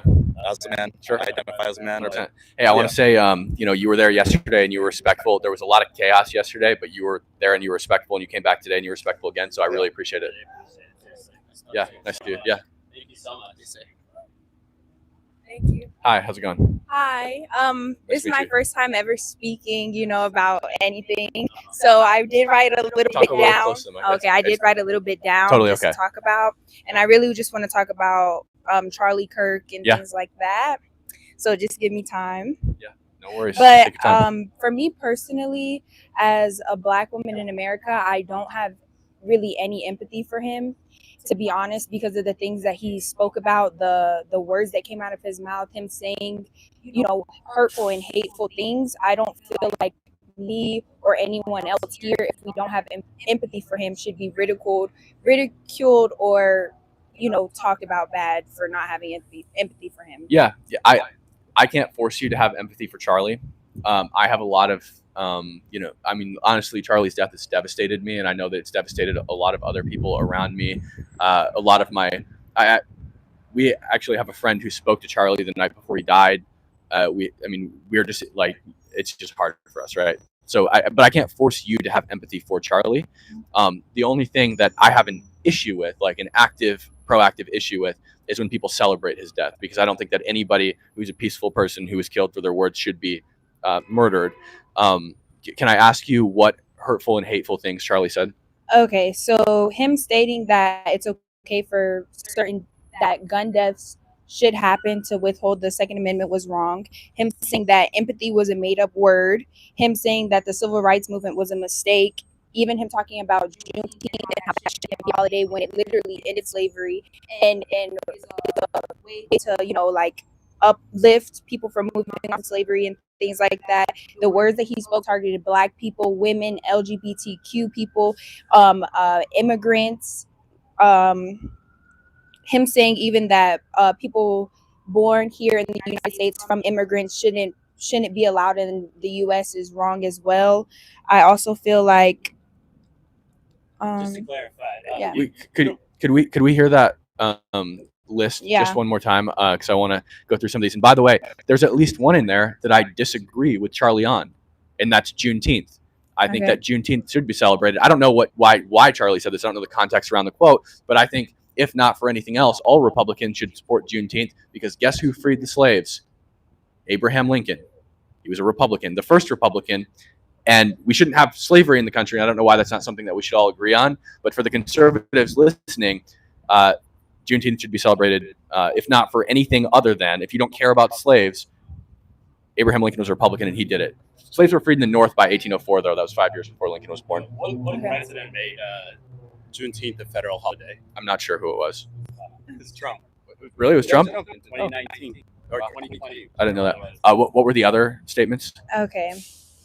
He talked about Juneteenth. He talked about, he said that U.S. people born from immigrants in the United States shouldn't be allowed here. Yeah. So the I agree with this 100%. I think that there should be by the way, almost the entire world had this doctrine. It's called just soil doctrine, where the child of a person, as long as they're born on American soil, is an American citizen. There's only 4 countries in the world now that have this just soil doctrine. The United States is one of them. This doctrine in the United States comes from the 14th Amendment. The author of the 14th Amendment, he was a senator. And before he died in the late 1800s, he talked about what he meant by this. And what he meant by this was that the children of diplomats, aliens, and foreigners would not be American citizens. You have to have one parent who is a citizen of the United States, or possibly 2 parents who are permanent residents. You can't just hop the fence and come have a baby, and then that baby is automatically an American citizen. They have no connection to this country. They've done nothing to earn it. They shouldn't be an American citizen just because their parents have jumped the fence. Okay, what did you guys do to earn to be here? I was born to 2 American citizens. Okay, so what did they do to be born here? Like what like they're foreigners and they're aliens. I'm not an alien or a foreigner. And the author of the 14th Amendment specifically said that the citizenship in the United States will not apply. By the way, this applies. This is the same as the Civil Rights Act that came just before the 14th Amendment, which he also said was a mistake. By the way, no, he's talking about the Civil Rights Act of '56. I don't know Charlie's reasoning for this. I've heard arguments against the Civil Rights Act, not ones that talk about like. It's in a non-racist way, right? Like he said, it's the most radical position that he has. So it's like the majority of conservatives don't really agree with that. I don't know his argument either. I know some. Like I think that the market should be able to decide who they get business to and who they don't get business to, and not in the like you shouldn't be served at a restaurant. That's not what I'm saying. What I'm saying is that if somebody's racist and doesn't want you to eat at a restaurant, I want to know who the hell that person is, so that I can not give them my business, rather than forcing them to give people they hate business. I would rather know who they are so I can boycott them. Okay. So, but for you to say that, and I'm not saying I support abolishing the Civil Rights Act, by the way. Okay, but for you to say that, a person born from 2 immigrants doesn't deserve to be born here or have U.S. citizenship because they didn't earn anything. Not to 2 immigrants, to 2 illegal immigrants. So I think in most countries now that have abolished just soil doctrine, most of them allow people to become citizens if they're born to 2 permanent residents on the soil of the country. Those are immigrants, of course, permanent residents. They're not citizens. But I think that I don't know how I feel about 2 permanent residents, but you need at least 1 parent that is an American citizen. That's for sure.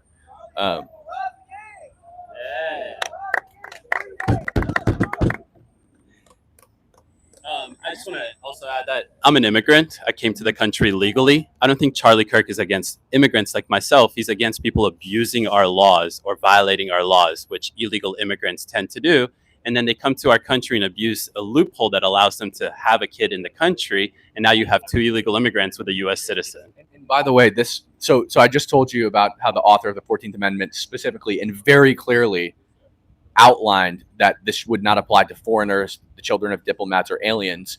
The Supreme Court decision that caused this, that we now just allow anybody to be an American citizen, is Wong Kim Ark.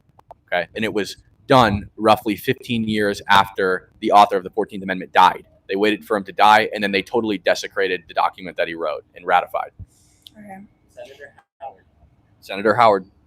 Okay. He also said to bring back public executions. I don't know how everybody else So- feels, but I think the person who killed Charlie Kirk should be publicly executed. I don't support the death penalty. I'm exaggerating, of course, but I don't support the death penalty. I see how it could be useful. The only reason I don't support the death penalty, is not because I don't see the utility in it, or I don't think people should be killed for awful crimes. It's only because I have a hard time trusting the government. This is actually probably something a lot of you would agree with. We have an exoneration rate that's far too high, and that includes people who sit on death row. And I don't trust the government to definitively be able to put somebody to death. I think that you always need to. The exoneration process is a check and balance on the justice system, and you get to sit in prison until you die. And during that entire time, between when you go to prison and when you die, you are able to file appeals and get yourself out of prison if you're there wrongfully, and then sue the government for wrongful imprisonment. So I don't support the death penalty, but if we could, for some reason, 100% convict somebody, like we know for like an omniscient fact that this person is 100% guilty of doing a school shooting or some other horrific crime, I say televise it. Can I just ask you, are you against public executions? Yes. Okay. Even in the case, we have this case that was inspired by racism, right? It was a white supremacist in northern New York. I believe it was Buffalo. He went in. Yeah. He went into. Yeah. Okay. There you go. He went into the grocery store, targeted black people, killed them because of their race. 9 of them, I believe it was. Do you believe this person should just rot in jail, or would you like to see this individual be put in public and executed? I feel like if we were going to do the death penalty, that shouldn't be something that's public. It should just be done. Yeah. I mean, I think this is just like a preference of like, I think this ends up being more of like a preference or like a debate of slippery slope or something like that. I think if you could 100% prove that somebody of like heinous crimes actually did it, like a school shooter or the Buffalo shooter, for example, who had the N-word on his rifle and went and targeted black people, I think those people should be publicly executed. I say televise it. So they stopped. I was gonna say something really prolific, but I forgot what it was. But I just want to add, like with the death penalty, I believe that regardless of how much due process you get, at some point, Let me say this to y'all real quick. we're gonna keep talking. We're engaged in civil debate here. Do not need to be debated about. If y'all believe in something, stand for it. Walk away from this. Hey, give him a mic. All right? Can you come up to the mic and discuss it? Okay. That's a good Sorry. example of not liking public discourse, right? At the end of the day, Kim and I may have a difference in opinion from you guys, but America is literally founded on the idea that we can disagree publicly, peacefully, and do so.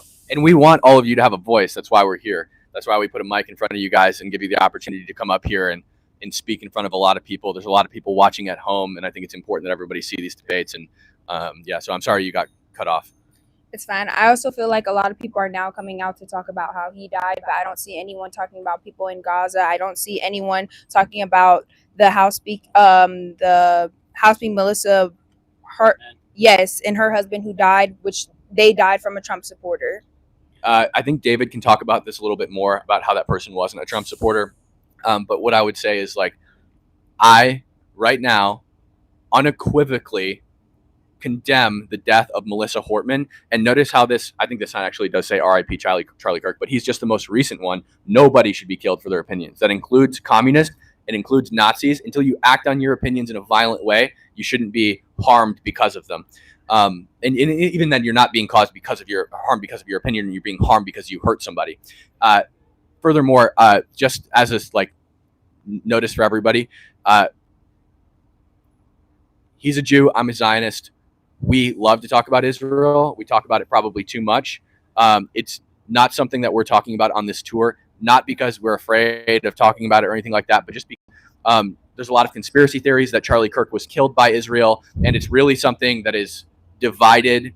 I think our side is Israel, and we don't want to disrespect Charlie Kirk's legacy and his life's work by dividing our people. So that's the only reason we're not going to talk about it. It's just because we feel that it's disrespectful to Charlie's memory.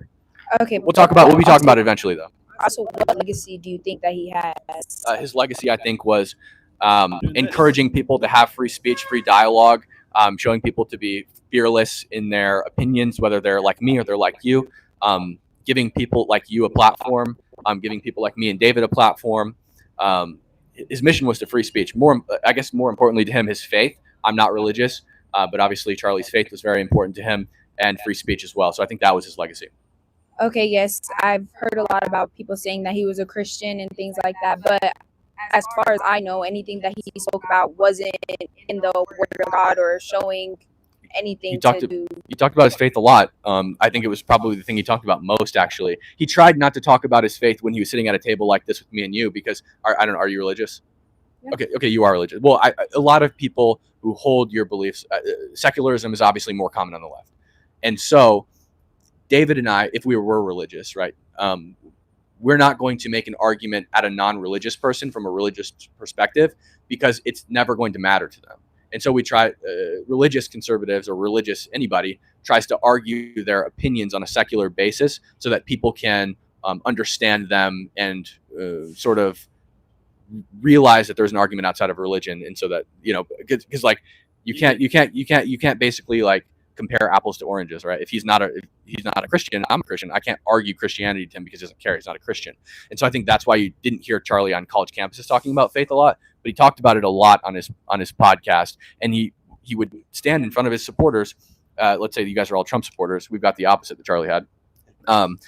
He would stand in front of his supporters and say, do not harass the people that come up to speak to me. Show them the respect that we're not shown on these campuses. They're children of God. They're God's creations, and treat them as such. And he's said this. I don't want to say he said it every time, but like because I don't know that for a fact. Every time anybody would start booing in the crowd, right? Like Trump supporters would boo. He would step right in and say, "We don't boo people. We don't do this. Why? Because it's a place where he can express." I actually saw a video where they booed him, and no, he did not say anything. They said that's a freedom of speech. They were booing someone that was speaking, and he did not do anything. Well, I'm sure that it's obviously difficult to control people. We had that issue yesterday. He remembers. So I think it would be difficult for Charlie to every single time somebody boos, like step in. But he did literally before he would actually start his programming, he would like rally everyone around his tent and say, do not disrespect these people. Be nice to them. Treat them with respect. Show them the respect we don't receive. They're God's creations. Treat them as such. Love them even though they disagree with you. Okay. Yeah. Let me see what else. Go ahead. That's very, very civil. That's all we're looking for at the end of the day. Is that way we can speak, you can speak. We're tolerant of your position. Same here. You may not agree with it, but we appreciate it. We appreciate everyone being here as well. Especially the people who disagree with us. Especially the people who disagree with us. Okay. Just one more thing. As far as I'm concerned, I do have empathy for his children, but other than that, I really don't. I feel like the things that he spoke about, the things that he said, didn't at all, and that him saying that death by guns is okay to withhold the Second Amendment is basically what happened to him. And I believe the power of your tongue is very strong, and it's sad for his children. But other than that, well, I respect you for having empathy for his children, and again, I can't force you to have empathy for Charlie himself. But what I would say is, I would probably wager that you and I disagree on almost everything. Yeah, probably because the hats that you guys are wearing. Yeah. Definitely, so, but if you got shot and killed right now, I would have empathy for you. And he wouldn't. I think that Charlie would. I don't think that he would at all. Even the people that are celebrating his death, I can't speak for it because he's obviously not here. But from what I've seen, what do you think he would do with them? I think that he would immediately condemn it and say that you should never kill God's creation. That's what I would imagine he would say. Again, I mean, we're not Charlie. We can't say. No, Charlie actively advocated against political violence all the time. And I think that, again, we're not Charlie. We can't get in touch with him. So, like, we can't speak for him, but we can make guesses based on what we've seen from him and of his character, of how we think he would respond. But I mean, neither of us can really prove how he would react. So it's not like, I don't know that, we just have to agree to disagree. Yeah. It was nice meeting you guys. I appreciate you coming up. Thank you so much.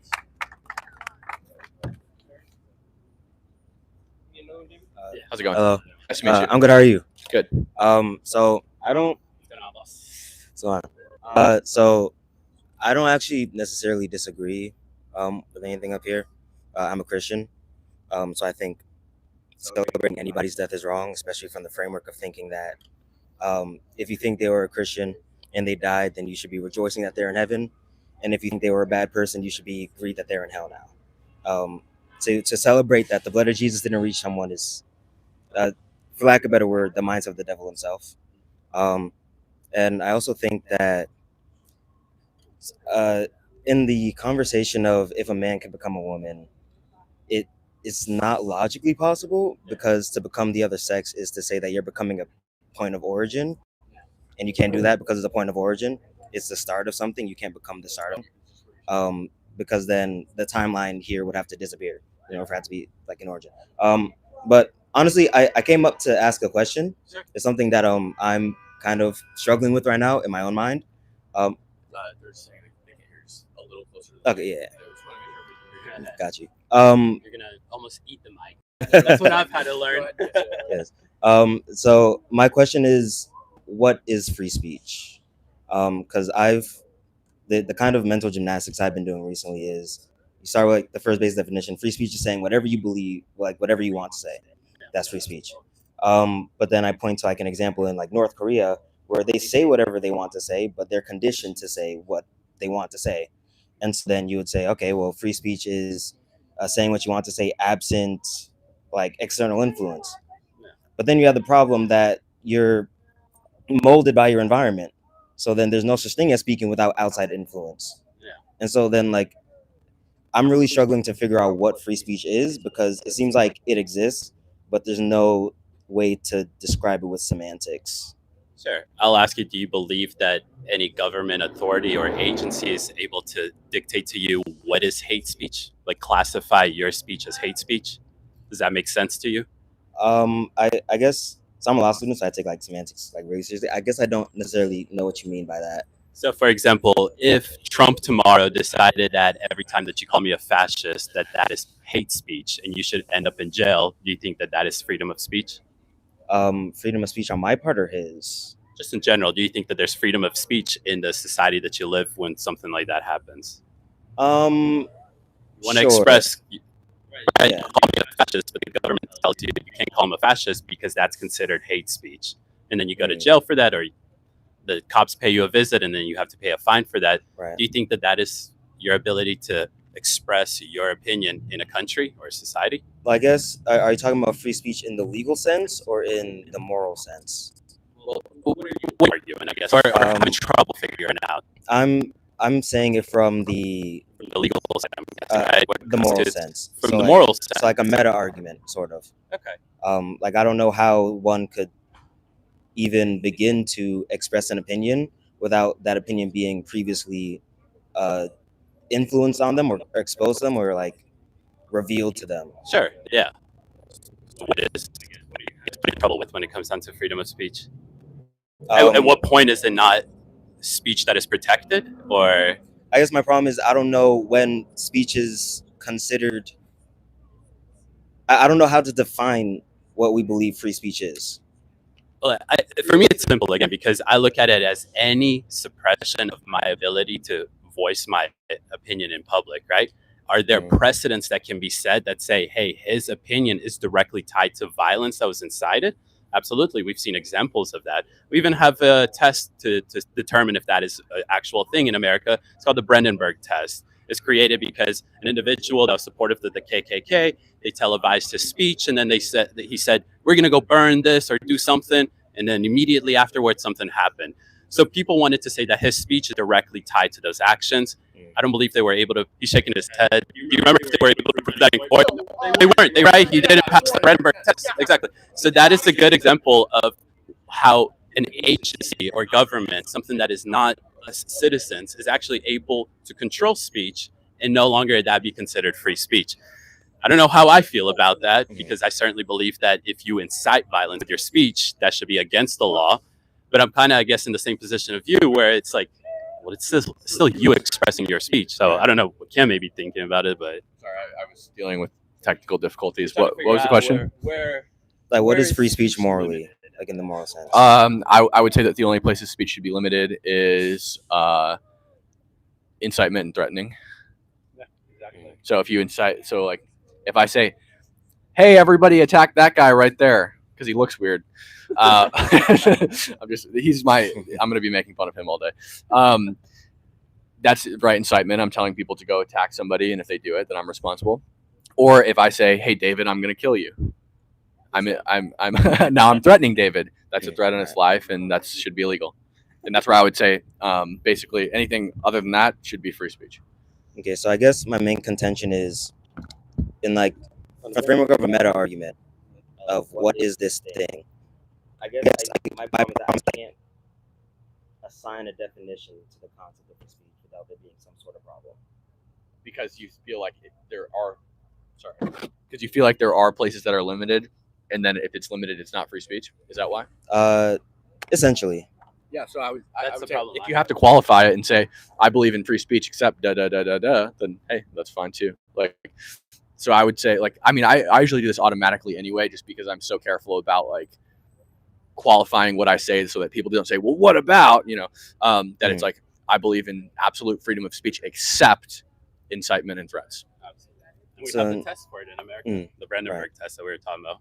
So, and I guess my problem then is that it kind of becomes like a wild goose chase that you're never gonna finish, because then I believe in free speech except for this, but then is it really free speech, like saying whatever you want to say? Yeah. No, I mean, you're saying, this is the thing, is like, we don't want to protect people for threatening or causing harm, like physical violence on people.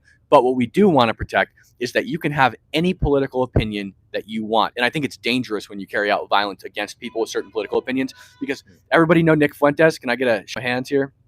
Okay. If I was to kill Nick Fuentes right now, what would happen? You'd be convicted of murder. Yeah, I would be convicted of murder. But also, his supporters would say, why'd they kill him? And everybody else would say, why'd they kill him? Maybe he was right. Nick Fuentes, he has terrible ideas. He's actually an open fascist. Okay. But anyway. Are you a Gregor? That's nice. Really lame. But anyway, yeah, he's gay. Anyway, he's also not white, by the way. Anyway, if Nick Fuentes was killed, his ideas would be sort of like propped up. Like, everybody would say, "Oh, why'd they kill that guy? Maybe he was onto something," right? You get what I'm saying? Yeah, I get that. So like, when you kill people for political reasons, those ideas just get sort of lifted up, and I think that's dangerous too, because you're just, again, you're taking the idea out, not the. I agree. Take the idea out with speech, not with violence. I guess so. The last thing before let's get out of here is an earlier kind of discussion was, are we okay with public executions? I would reason that a lot of people on the left are not okay with that. I would reason that a lot of people just aren't okay with public execution. You stole a bag of Skittles from a store and now you're getting shot in. Like, that's crazy. Well, there has to be, like, if you're gonna get the death penalty, it has to be for a prolific crime. Oh, yeah, that was like hyperbole. Yeah, sure.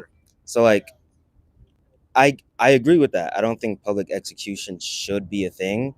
However, it's morally inconsistent to say that you're not okay with public execution under any framework, and then to look at like Charlie Kirk's assassination, be like, because that was quite literally a public execution. 100%. He was killed in public. So I guess, to what point is death as a punishment acceptable? Well, I mean, if you heard me earlier, I don't know how David feels, but I don't support the death penalty. Just because I don't think that the government can accurately convict people. I think that there's a high exoneration rate, and I don't trust the government to not kill innocent people. But I would say, like, don't wait for if we can 100% prove it, I think the point at which execution would be acceptable is murder. You kill somebody without reason, execution.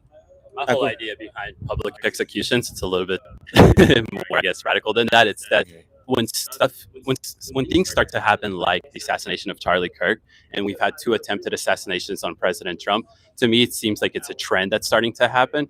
And to effectively deter it, you may need to have something like a public execution. By any means, I'm not saying that that's what should happen to Charlie Kirk's assassinator, but at what point do we say, yes, we need to start to deter this stuff from happening? Right. And so I guess, what is the threshold that makes it acceptable to have death as a punishment? Because, like, murder, I get that for sure.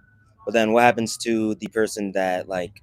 So I'll just say I'm against the death penalty because I believe that at some point we afford individuals due process. And even if you take them through the entire process and you say, yeah, we've given you all the chances to appeal this, to adjudicate this in court, like Cam says, we don't trust necessarily the government to effectively solve this. So we may end up in a situation where we do deprive the individual of due process. And that is a fundamental principle of America, that we provide individuals due process. Okay, cool. Thank you. Absolutely. Thank you. Thank you so much. We appreciate it. Yeah. Okay. All right. So I'm back. Okay. Welcome back. I do want to ask. You said, I know you guys said that the only exception to free speech is threats and incitement, right? Correct. Yeah. What about defamation? What about defamation? Should that be enough reason to? Because currently, in our legal system, defamation is an exception to free speech. You could literally it's free speech. Sorry, I thought you were talking about putting somebody to death. No. We're not killing anybody for defamation. No, that would be ridiculous. Got it. And personally, I personally am super opposed to the death penalty. Not just. I got it, but let's talk about the defamation thing. So, of course, defamation. So, anybody want ice cream? They pulled up to Georgia State with an ice cream truck. Be careful of it. So defamation, of course, when you defame someone, you could get civilly fined and you're held civilly liable for it. Absolutely. Yeah.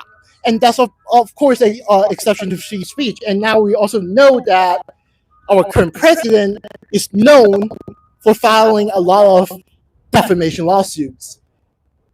Do you think that you should be able to, let's take, for example, the Associated Press, do you think that they should be able to write articles that they know for themselves, right? Defamation isn't that they said it and they didn't know that it's not true. Of course. They knew that it's not true, and now they're actively using it in pursuit of whatever the case may be. So do you think that the Associated Press should face consequences when they are knowingly misleading individuals?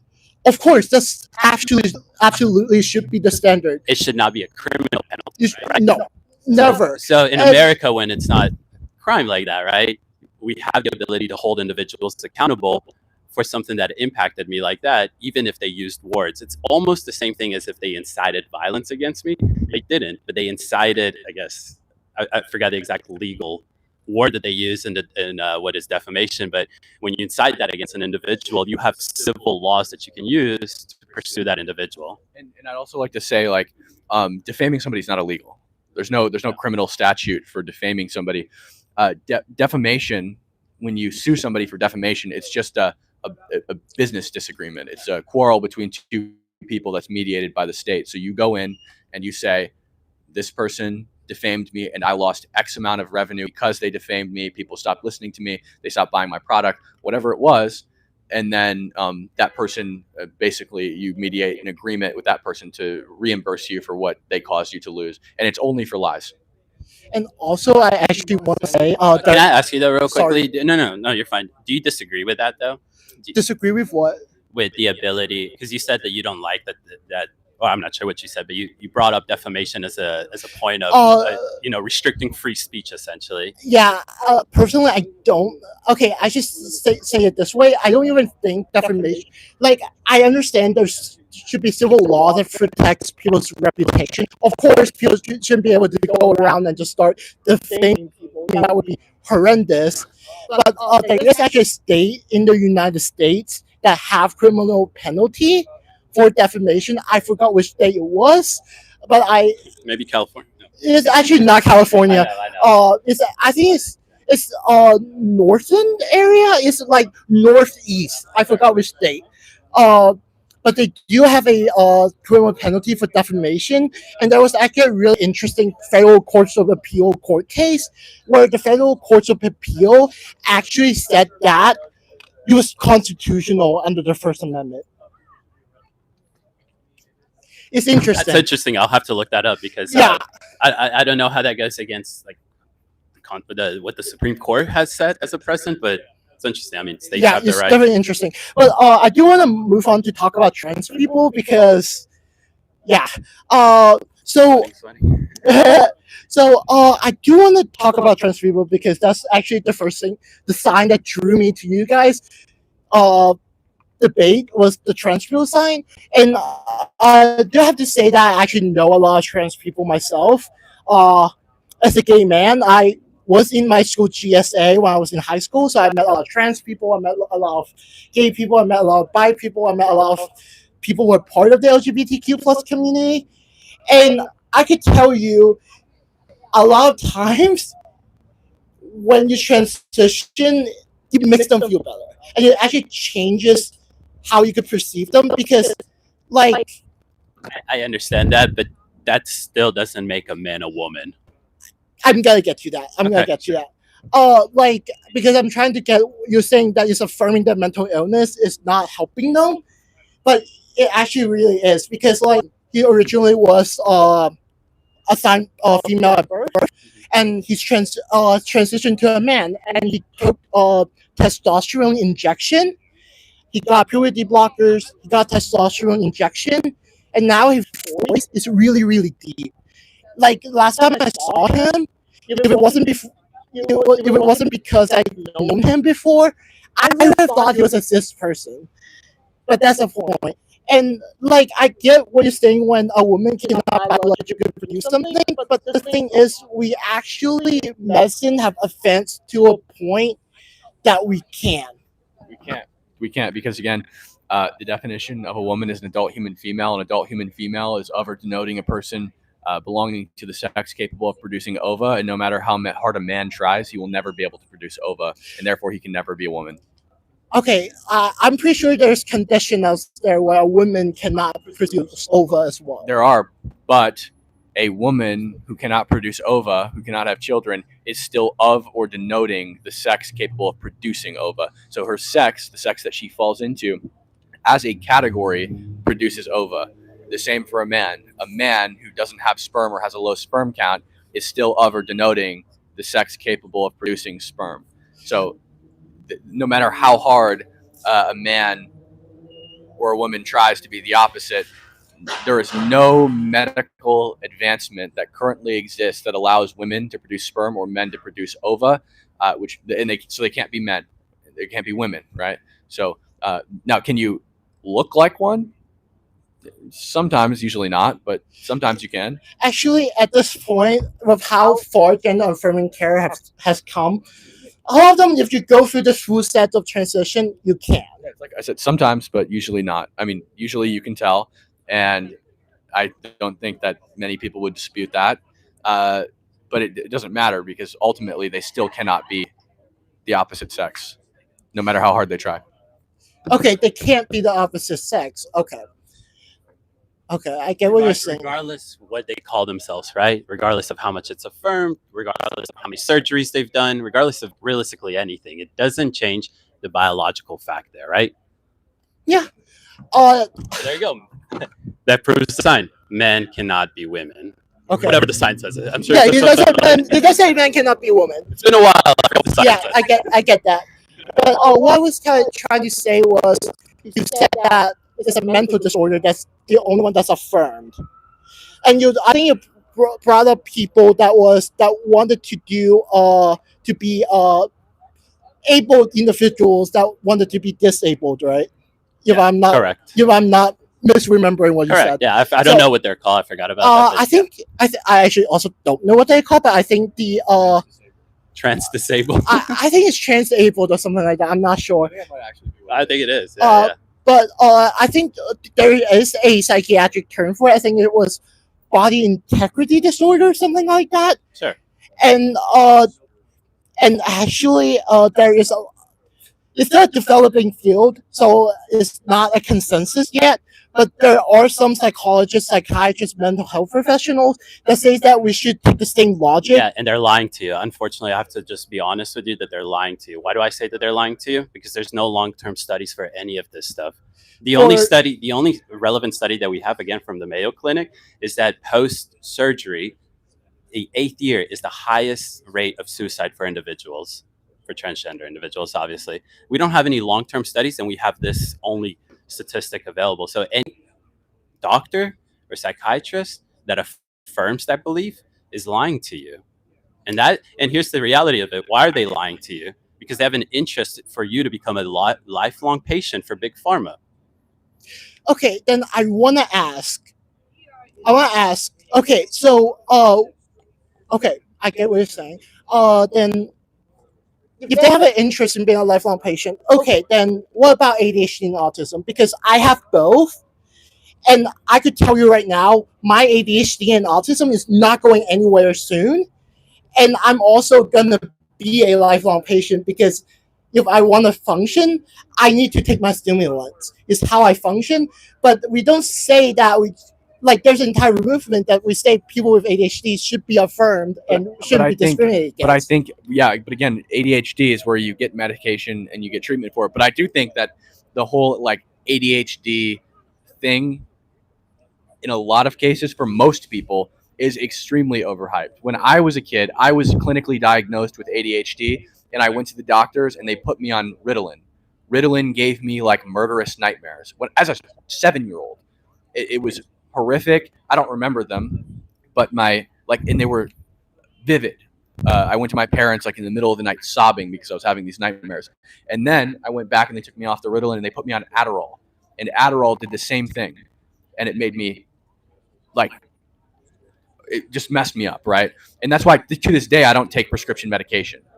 Because I've been on a lot of prescription medications and they I am not better who I am. And that's not the case for everybody. But I think what we have right now is doctors who overdiagnose people and overprescribe medication that they haven't really done the work to figure out if this person should be on or not. When you go onto a medication, a psychologically changing medication, you shouldn't be going to the same doctor who, feels your balls and makes you cough. You should be going to a doctor who's going to evaluate your brain and your mind. A psychologist, right? But now what we have is the same guy who puts a stethoscope to my chest and checks how I'm doing and makes sure I'm all good. That's the guy who just said, "Yep, ADHD. Put him on Ritalin." Actually, that's very much the standard of care. The standard of care is that you have to have a psychiatrist or a psychologist evaluate you before giving medication. I don't know the standards specifically.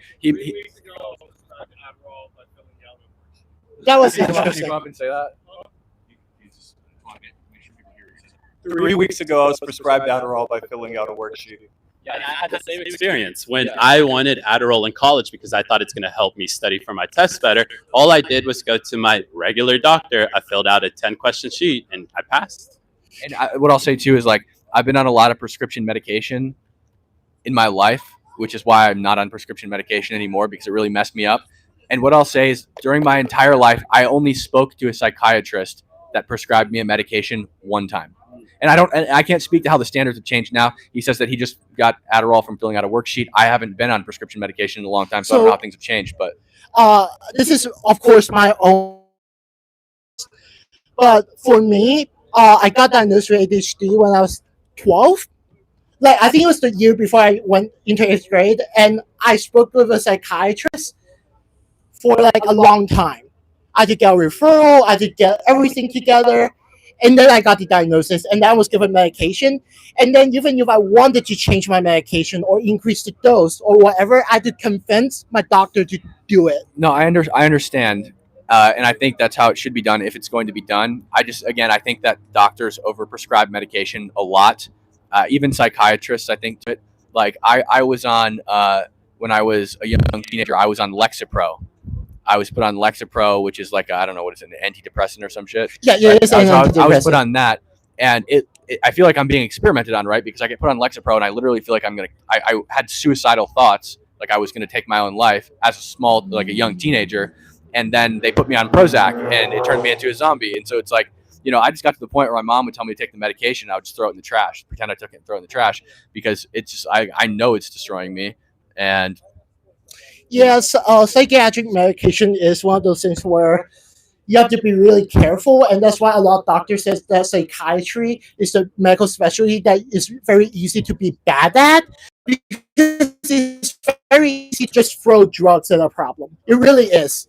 It really is, and I guess it is also one of those things where you just have to be aware of who you're going to and how good they are, I guess, because at least the one that I have been to, that have been all been really good in evaluating me and make I'm sure glad to hear that it's actually fit my condition. And like yeah, for Adderall, I was also prescribed Adderall for a while because the 5-fence, I taking 5-fence right now.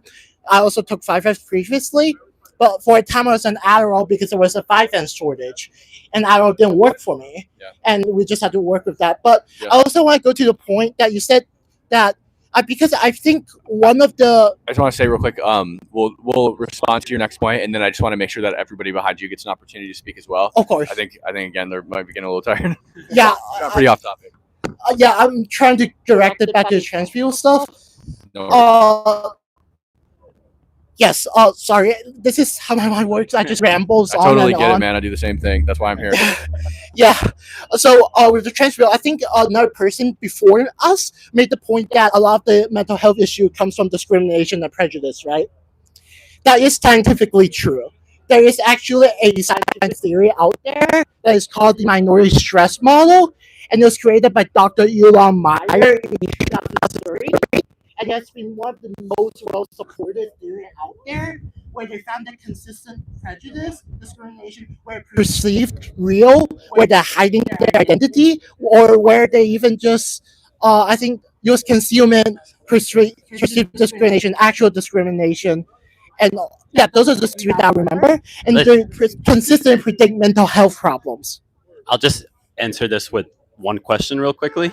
I hate answering it with a question, but do you think that transgender people in America in today's society are more oppressed than Jews were in concentration camps during the World War? I actually do not. Okay, so why did they commit suicide at, I believe it's 6 to 7 times more than Jews did in the Holocaust?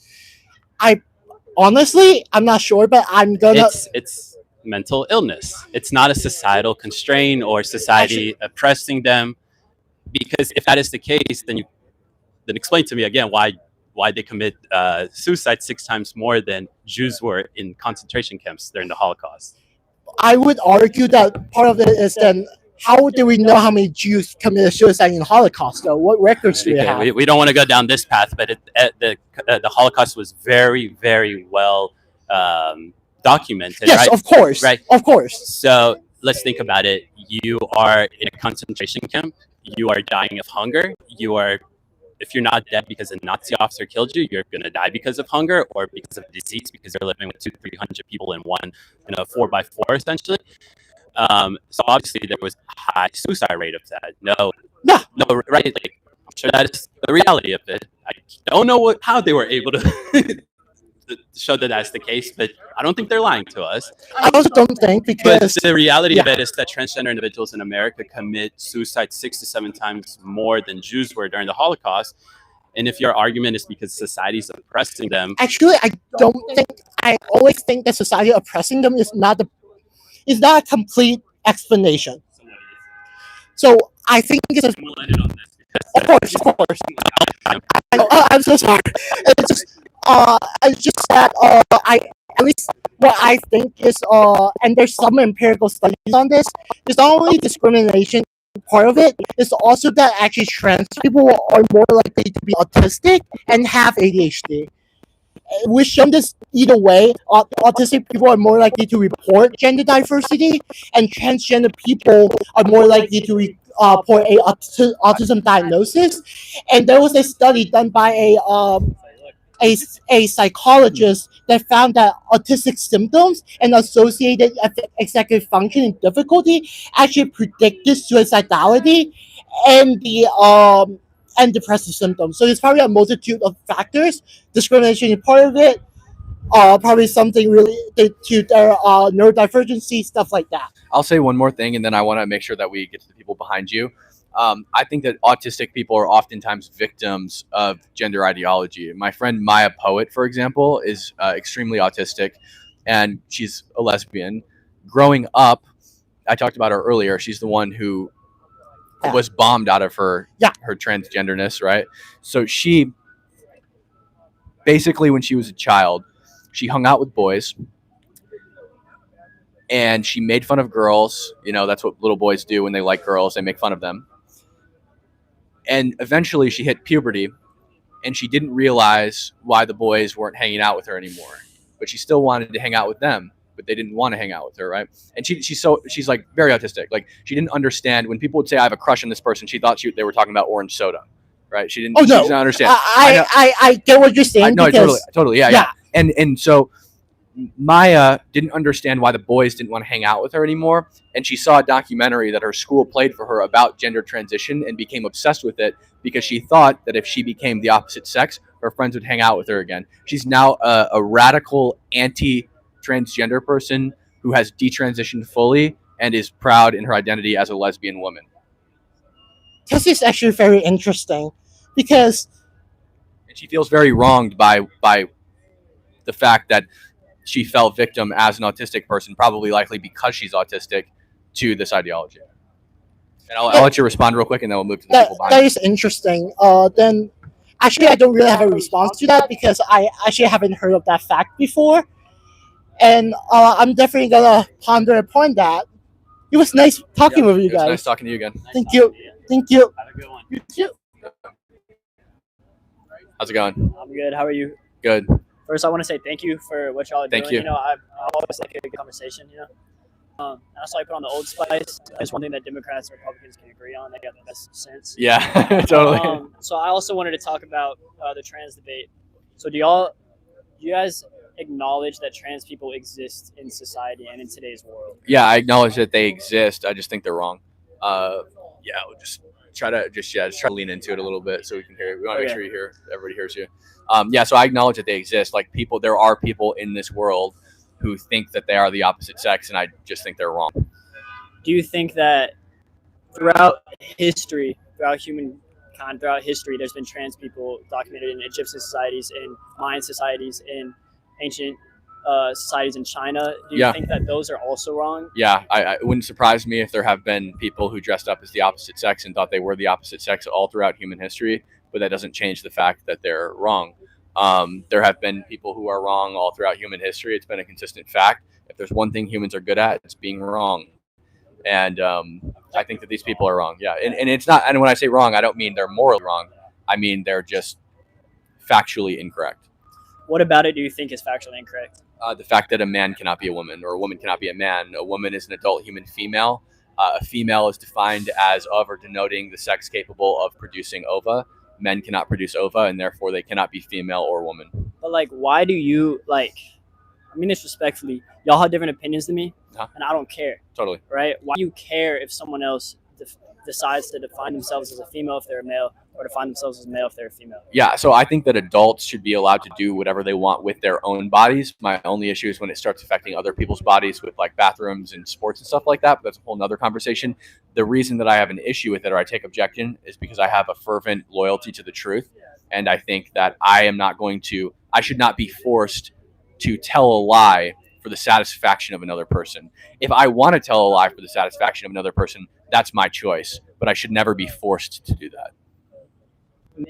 White men are statistically more likely to commit sexual acts of violence against young people, especially in bathrooms. It's a lot less likely than trans people. So why are you targeting men? But both are problems. I stand against rape too. I think that I almost think that rape is as bad as murder, right? Like I think if I believed in the death penalty, I might consider a rapist. contemplate that penalty, but especially child rape, right? Something that's not in discussion. I talk about this often.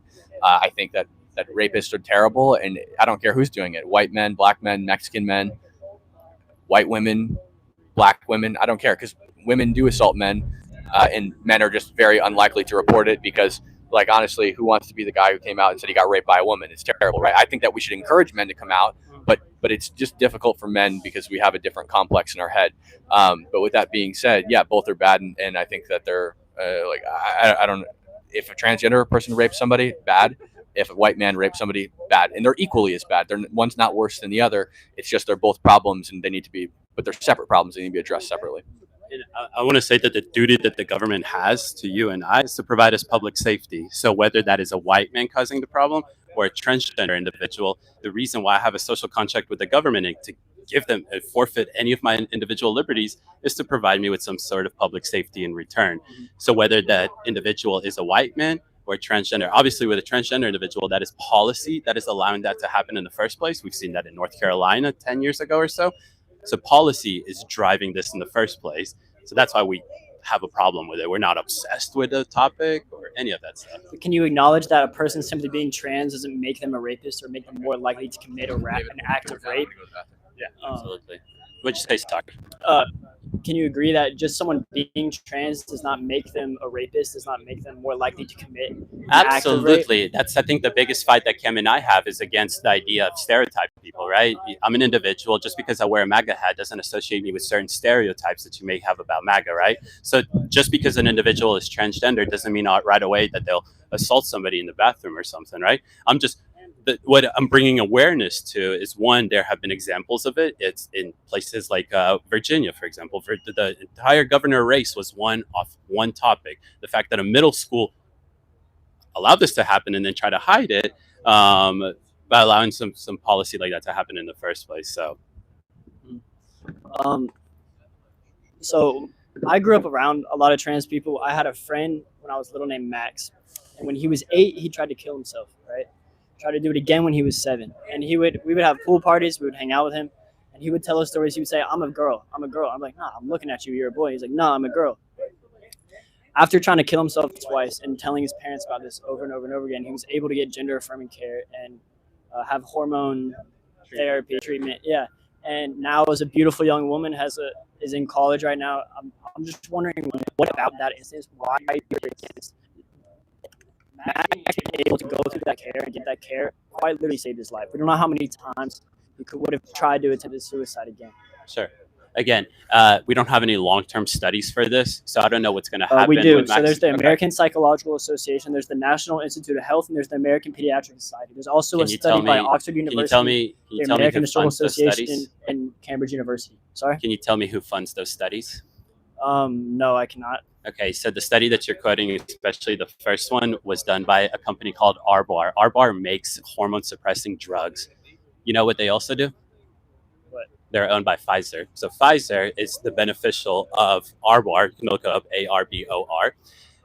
Pfizer takes their own drugs and pays for studies to be done by their own people. And you can look it up. I forgot his name is Dr. Jack Turner. He sits on I forgot the psychiatric name for it, but he's an individual that is contracted through Pfizer. He conducts the studies for Pfizer's drugs, who come out and say that 99% of all transition surgeries, especially after you take hormone-suppressing drugs, are effective and are positive and have led to good things.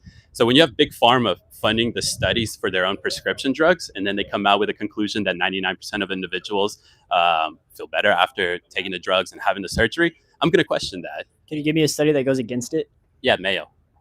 So now I can actually give you a study that goes against it because, again, there's no long-term studies for this. We're only going to know in about 20, 30 years. But what we do know is after surgery, after taking whatever drugs for 8 years, the 8th year is when individuals who've done through all of this are more likely to commit suicide. I believe the American Pediatric Association study. That's the one where Jack Turner sits on their board. And again, I just want to explain to you how the process works. It was done by hundreds of scientists and peer reviewed by other scientists across the world and multiple associations. It wasn't It was funded by a few parties, but the scientists were outside of those parties. I understand that's where the money comes But from, and I know that they have an agenda. Everyone has that's an a problem, agenda. right? That there's and I know that big interest PDS, there. like big pharma, is a problem with a lot of stuff. But the scientists themselves, individual people that range from many different organizations around the world, that's the scientists aren't the money. The money just comes from them. I wouldn't have a problem with that if the scientists weren't directly tied to the big pharma companies, like Dr. Jack Turner, who is the leader of the GHCA products in the first place, prescription studies on them. So you believe that? I don't believe it's actually well documented. That's the problem I do, have, I do right? believe that it needs to be better. Yeah, it needs to be independent, right? If you can show me an independent study that is not led by anybody that's attached to big pharma that conclude that the prescription drugs do help individuals after having the transgender surgery, that they somehow help, absolutely, I'll agree with you, but that's not the case. And the reason why I know that's not the case is because of the 8th year after surgery. Wouldn't you think that that wouldn't be the There's case also after a the 8th study year? by Oxford University and Cambridge University. I advise you Two by Cambridge to go see who is funding those studies and who's conducting those studies. It's not just a point of who's funding them, but who's also conducting them. Because again, what was the first one? The American Psychiatric American Psychology Association.